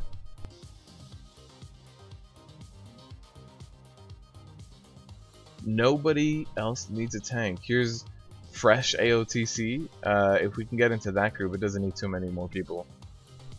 In Final Fantasy III, you tried to kill the last boss with only one group of max rank spells. You couldn't do it, so you kicked out leveled every party member to max rank and level. That's insane. However, I'm not huge on Final Fantasy games. I've only played, but that's mostly because I haven't owned a PlayStation. I do have a PlayStation 2, and I did play Final Fantasy X and X-2, and I was in it for the grind. I remember doing a lot of level grinding, just because it wasn't even because I was stuck or whatever reason. I remember I would just sit there and grind out levels before a boss. Like, I knew a boss was happening, and I'd rather it be trivial. This guy's asking me if I have AOTC. Let's see. Sure, we'll get into this group, do a few bosses, and then do the giveaway. So if you guys are here for the giveaway, we do have new pets this time as well.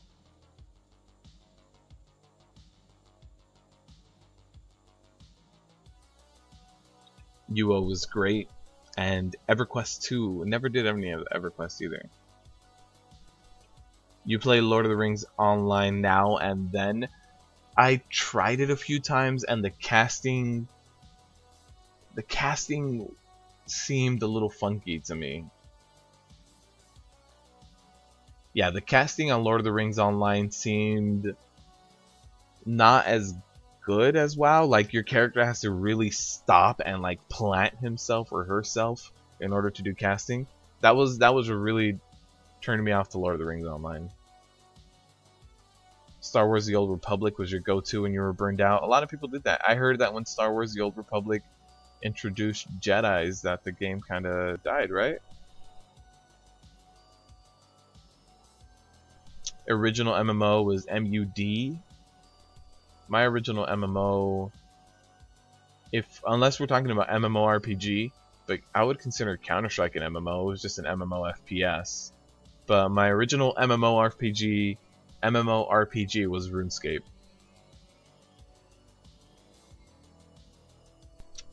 Warhammer Online was great too. You used to play a Disciple of Cain. I used to play that too, actually.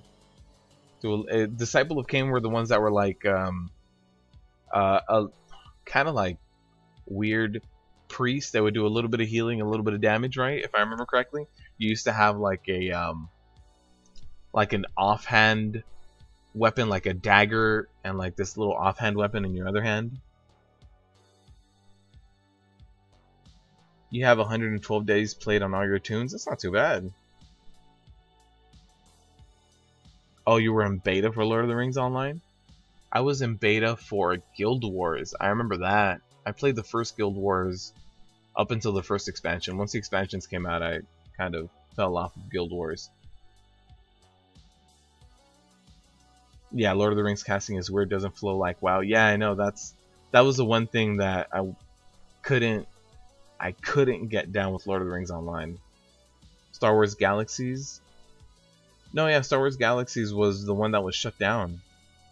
But the Jedi class with Star Wars Galaxies was, at first it wasn't really well known how to get it, right? And in Star Wars Galaxies you could even be like a bard and stuff like that, right? You could just kind of do whatever the hell you wanted and you would get better at it. WoW needs a Bard class. I imagine, well, they've joked about the Bard class, right? Hasn't WoW done April Fool's jokes for the Bard class? A battle healer? Yeah, so I think doing a battle healer or a melee cloth class is something that they should try to do more than a Bard class, because a Bard class would be more supportive spells, maybe healing spells, and that would kind of be the role they play. They could probably get away with being a Bard being a tank, but I think doing a clothy that, like, kind of like Skyrim, when you're a conjurer, you enchant yourself, you buff yourself to be as strong as a plate wearer and go in there and just slap some faces. I think doing a melee clothy would be cool for World of Warcraft.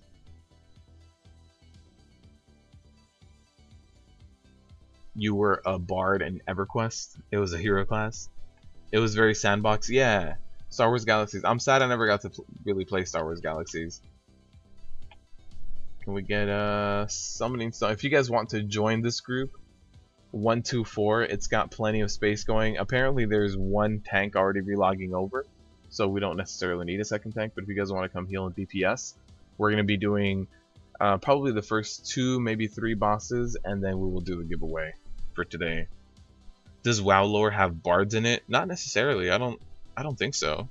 Not in terms of like going into war, but are there bards in inns? Maybe that can be argued. I don't think so. I don't think I remember anything being with that, but there might be bards in existence. I just don't think I don't think they participate in battle. You have to get the holocron, and then it told you 4 classes to master out to 32. That was for Star Wars Galaxies, or was that for EQ? Considering how bad unicorns turned out, you don't trust Blizz with the Bard class. A Spellblade for a class for WoW? Yeah, that'd be cool. Like Alluriel, something like that. Clothy, goes into battle, melees things, maybe uses daggers, something like that. Everyone wanted a bard in their raid in EQ2. Rogue class Hall has bards. Oh, I didn't know that. Still going. Did we get the shoulders? Brittany, no. We wiped a lot. Yeah. We did a 5% wipe was our best attempt, and then things got sloppier and sloppier and sloppier. Yeah, Brittany, we haven't gotten a single raid boss down today. We were working on heroic Kil'jaeden, but much like Avatar, it kept getting sloppier and sloppier. Every attempt we did of Kil'jaeden was getting worse, so I left the group. Hoping for a nice Warforge here on Goroth, if we can even get this group off the ground. Hopefully we can get this group off the ground. If you guys are watching and want to hop into this group, more than welcome to. I don't have leads or anything, so I can't automatically invite you. Not sure. He is asking for AOTC though. You go to school for 2 hours and you get anything done? Nope. Nope. Well, Brittany, I know you like seeing my soul slowly die as I wipe and get some rip keys and rip raids. So that's why, you know.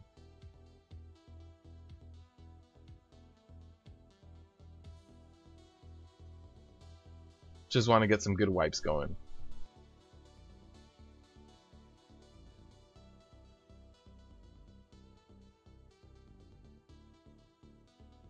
You haven't seen the bards in the rogue class hall? Yeah, I don't know. I don't have a bard. I mean, I don't have a rogue. Where are these bards?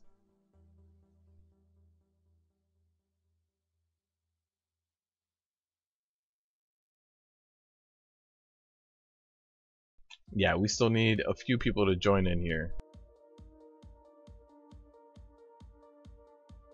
Oh, I got DC'd. Yep. I hate that bug. Randomly goes through the wall into the ground. Sorry guys, let me launch again.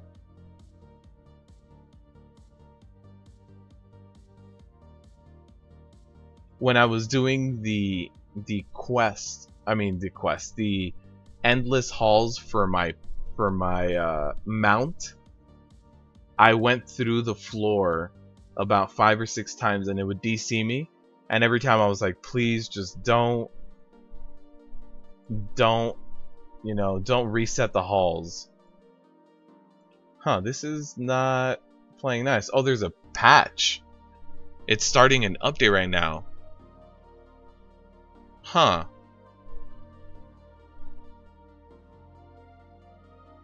Yeah, it's completely starting a brand new update right now.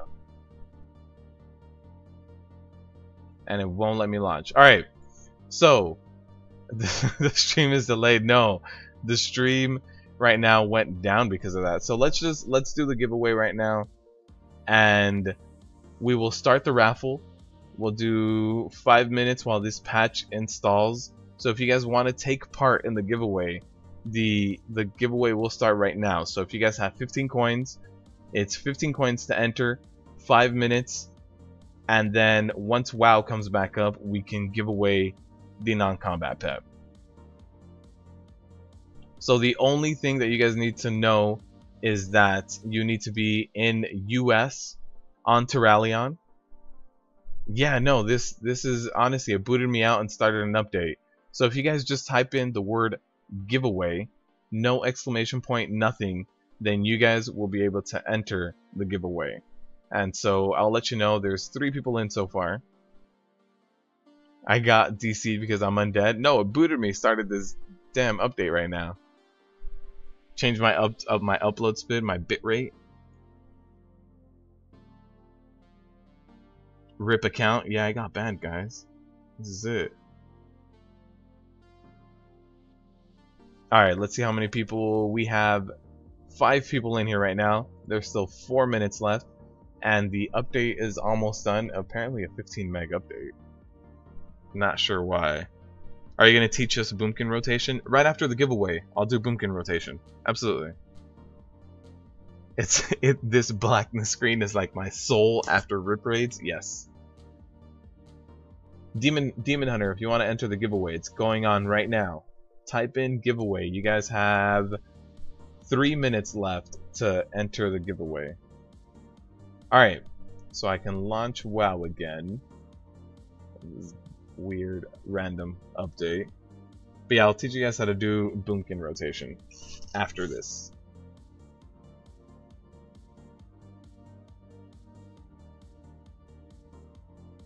You remember an update when logging in this morning? I relog normally right before the live stream goes up, so that I normally have the latest patch.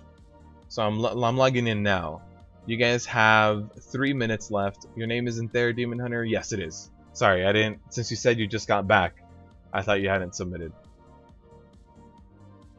Yeah, I normally try to update my add-ons and everything right before. I don't think anybody else got booted. No, everybody else cleared the trash. It was just me. Alright. Look at this. No one wants to see the ugly, flappy chicken boomer. People want to know. Ezekiel, are you still there? Ezekiel was asking specifically for my Boomkin rotation. We're getting the last few summons in, I believe, right? Let's see. We still need 1 healer and 1 DPS. I'm being summoned. I don't need to be summoned. There is 2 minutes left on the raffle, by the way. 2 minutes. Maybe we can even get this boss down in 2 minutes. Get a nice 945 trinket with a socket. Max got enough coins to either get a transfer. Oh man. So I was looking at the discontinued item I have, which is the Pocket Fell Spreader, and it's only going for about 20k right now. So I don't know if would you guys be interested in the Pocket Fell Spreader, since you can't get it anymore. Since it is a discontinued item, you can either sit on it for more cash later on, or you can use it for yourselves. I think that's the only thing The only discontinued item I have.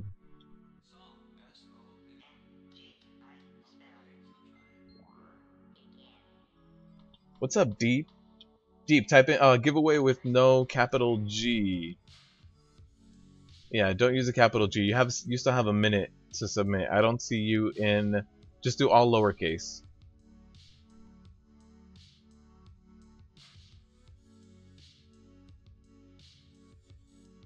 See what the pocket fell spreader hatches into, Brittany. I think it might hatch into a Gul'dan.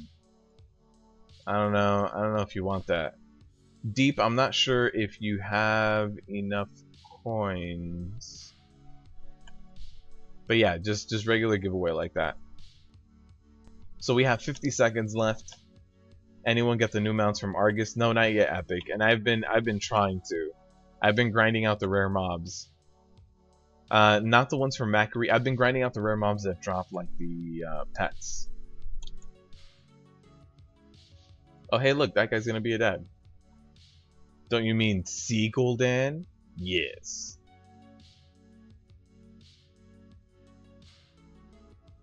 You got your Demon Slayer title and mount. Yeah, that mount is... It's interesting, right? What is it called? This guy? Yeah. It's a weird mount. I'm not sure how I feel about this mount. I got the title as well. Is it Demon? Oh no, I haven't gotten that one yet. That one's the 5,000.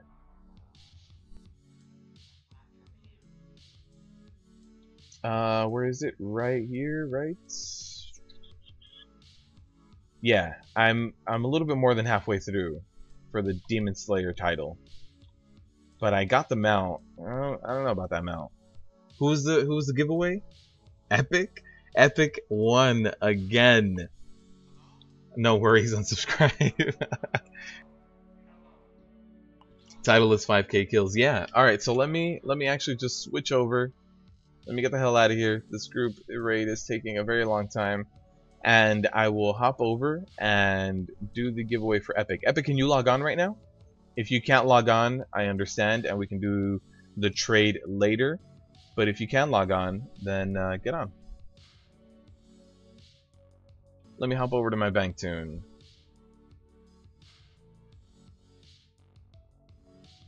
And for those of you who just joined for Mythic Pluses or Raids, that's all said and done for today. After this giveaway, I'm going to be doing my Boomkin rotation for those of you that wanted to see it. But if not, thank you guys for joining. Thank you guys for always being here and watching. And thank you to our sponsors. Honestly, thank you to those people who are sponsoring the show, be it on Patreon or on here or both. Thank you guys for supporting the channel. Let's show you guys what we have to give away right now. So for the giveaway, we have all of these pets. So we got the usuals, the ones from last week, but the new ones that we got this week are the Fragment of Anger, the Fragment of Desire, and the Creeping Tentacle. So Epic, can you log on right now? Let me see. Did you say come in? Alright. So Epic, I will be running over to the Horde starting area. I don't know if you have a tune on this drum already. You did win earlier, so I don't know if you have it already.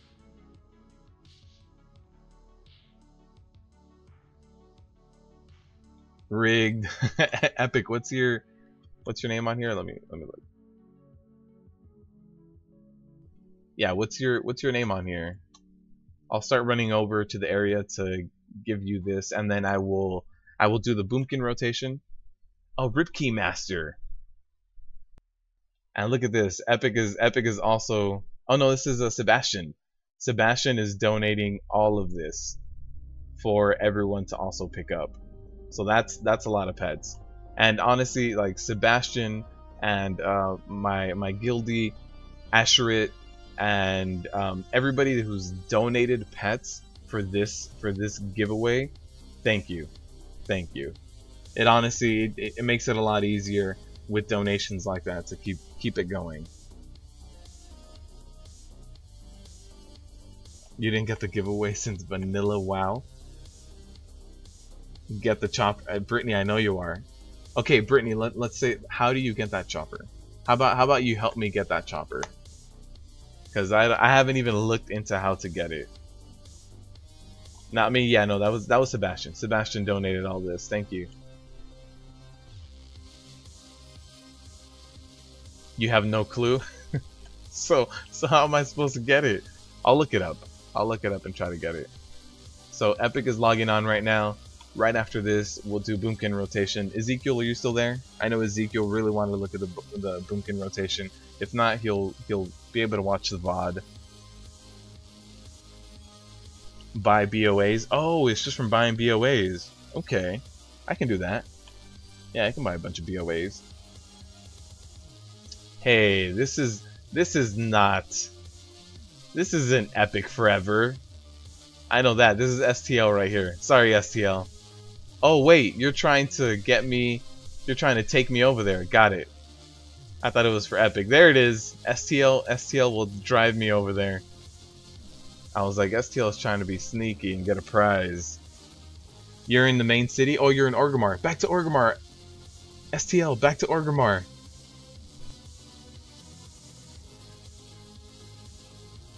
He wants to help you. He rejected the poor man. STL, let's go back to Orgrimmar. No. Going the wrong way. Alright, there it is. There it is. We're going back to Orgrimmar. Let's see.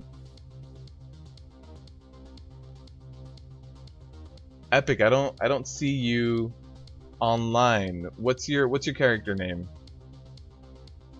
25 BOAs? I don't know if I have that. I don't think I have that. No, definitely not 25.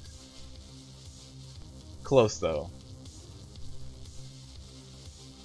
I should never leave Orgrimmar. Well, if you guys are creating a brand new toon, I want to make it easier on you guys. But Epic, these are the choices for this week. We even have this G0 unit, which looks like Flame Leviathan. We have these Fragments of Anger, which I believe are from Black Temple. We have the Creeping Tentacle, which I think is from Ulduar, as well as the Flame Leviathan. We have the always amazing Bone Shard, Blazing Firehawk, Blight Breath, Vengeful, Porcupet, Zandalari Toe Nibbler. We have the Little Bad Wolf. Alright, Epic, where are you? Oh, he's still loading in. I got 23, it says on top. Oh, I didn't even see that. Got it, 23. I'm very close. Alright. Thank you, STL. Thank you for the ride. I salute you. And now, let's see, where is Epic? Epic! And also, which pet are you gonna want, Epic?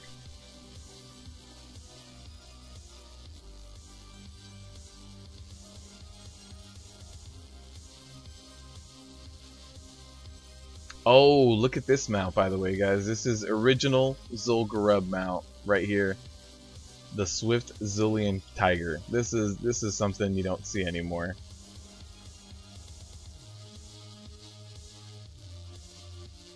Too many to choose? Yeah, we're getting more and more, especially with people helping out. People help out and donate to me. Don't talk to you about why not, Brittany? What happened with you and Zul'Gurub?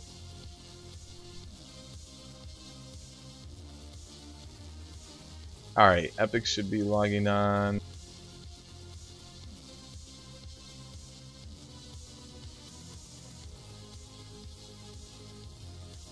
Do you have any other old school mounts? You like the Black Warbear from City Raiding? Yeah, that one's really cool. I don't think I have anything like ancient in here. Although I don't think you can get. You're near the flight path. Got it. I'll head over there. You did it every week until it closed, but you never saw one for your friends. You should have ran it with your friend. Yeah, I'll head over there.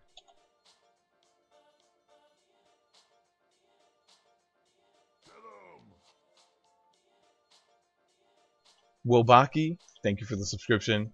I hope you enjoyed the live stream. I hope you continue enjoying this live stream, and now Friday live streams are coming too. I hope you enjoy the content and the guides. In the making right now, I have a guide for the Lucid Nightmare mount. I'm also going to be doing a guide for farming oh wait, where are you? You're below me. What? I also have a guide for farming cloth, farming demonized, coming for Argus, farming a few rares. Oh, you're down there. Alright. I thought you were near the flight path. Here's the Ravasor you can't get. I don't know where you went. Well, I ran away from you, actually. Brittany, thank you for stopping by. And thank you for sponsoring and giving back to the channel.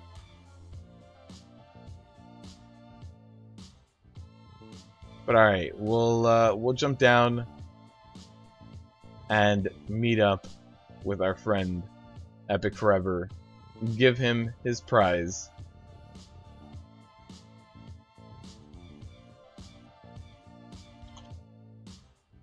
Alright, Epic, I'm going to you. Don't move. Don't move. Orgrimmar can be a confusing place. Not as confusing as Undercity, but still confusing.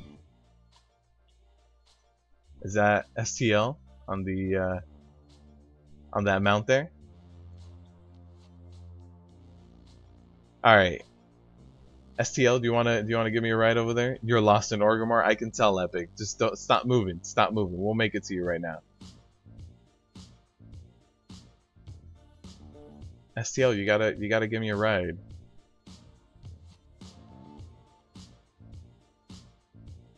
We'll make it to you right now, Epic. In the meantime, you have to decide which pet you want. We also have the Smolderweb Hatchling, which went down in price because everybody's farming Lower Blackrock Spire for the Shadowweave masks for the mount. Here we go. Alright, Epic. Which pet is it gonna be? And then we also have these and these. I have to link everything. We're getting quite a collection of pets. Thank you for everybody who gives pets as well.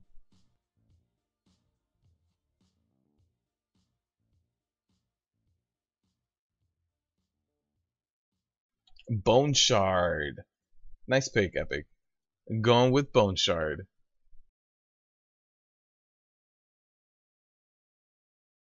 Alright. Alright, so now I have to hop over to my Boomkin. I'll show you guys some Boomkin. It's on another realm now. It's no longer milkshakes on here. So let's hop over to Realm, to Dalaran, and play my Boomkin. So this will be the Boomkin rotation. The things that I can tell you for the Boomkin rotation is that if your full moon is on cooldown, you're doing something wrong. Your full moon should never be 3 stacks fully ready to go, and you shouldn't let your dots fall off of your target. There are 2 specs. There's an AoE spec and a single target spec. So let's go ahead. Milkshakes is on Dalaran. No, the name Milkshakes was taken in Dalaran, so I transferred her over, and the name was taken. So now she has a different name, Runaway Veal. Unfortunately, I had to completely change the name. Once this Orgrimmar portal loads up, we'll head over there. But yeah, I transferred my Boomkin over. So okay, so for those asking what I run on my Boomkin, Starlord is a necessity, and then after that you can run any one of these that you want. You can run Wild Charge, Displacer Beast, Renewal. This is all up to you. I would suggest Displacer Beast or Wild Charge. I really like Wild Charge because it's up a lot faster. Then in this road you can run Guardian or Resto Affinity. I don't see the need for Feral. You can run either one of these two. For the next talent point, I really like Typhoon, but Mighty Bash is better for things like PvP if you do that instead. Mass Entranglement, I don't see a huge use for it, to be completely honest. So Mighty Bash or Typhoon. This is a necessity. The necessities are just Starlord, Incarnation, Blessing of the Ancients, and Nature's Balance. These are going to be your necessities for single target. Now, if you want to do AoE, you're going to run Stellar Drift and Soul of the Forest. You can also run Shooting Stars if you want to, but Blessing is going to edge out a little bit. So for your rotation, what you're going to need to do is, I do have a macro, and what my macro does is it uses my trinket, which is, this is best in slot trinket, my trinket and my incarnation at the same time. Now I do have another trinket now that I could be using, so let me go ahead and do that. /use, and it's right there, so if you just shift click it. So now my DPS cooldown macro will use both of my trinkets and my incarnation so that I can put out that much more damage. So I need to maintain my dots up and use my moons whenever they come up. So first thing I do, dot up, and then I'll use my cooldowns, and then I'll just start DPSing. So there's my full moon. Now I'm in a good rotation. So now I'll use my charges, and as I get 40 astral power, I have to consume it and use it by using Star Surge. Now since I don't have the Dreamcatcher, I do eventually need to spam Solar Wrath for more astral power. So if you do have your helmet, it's going to be better for you. So there it is. I have another charge of full moon. I do want to use them as soon as I get them. My solar flare is going to go down very soon, so I want to maintain that. But this is what you do. You just maintain your dots up, and if your dot falls off, use it. You eat up your full moon charges as soon as you get them, and when you get that 40 astral power, you want to use your Star Surge to be empowered. So like right there, I needed to use another Solar Wrath. I wasn't going to be empowered, so that's something that just needed to come out of necessity. I am practicing on lower training dummies, so my DPS is actually skewed.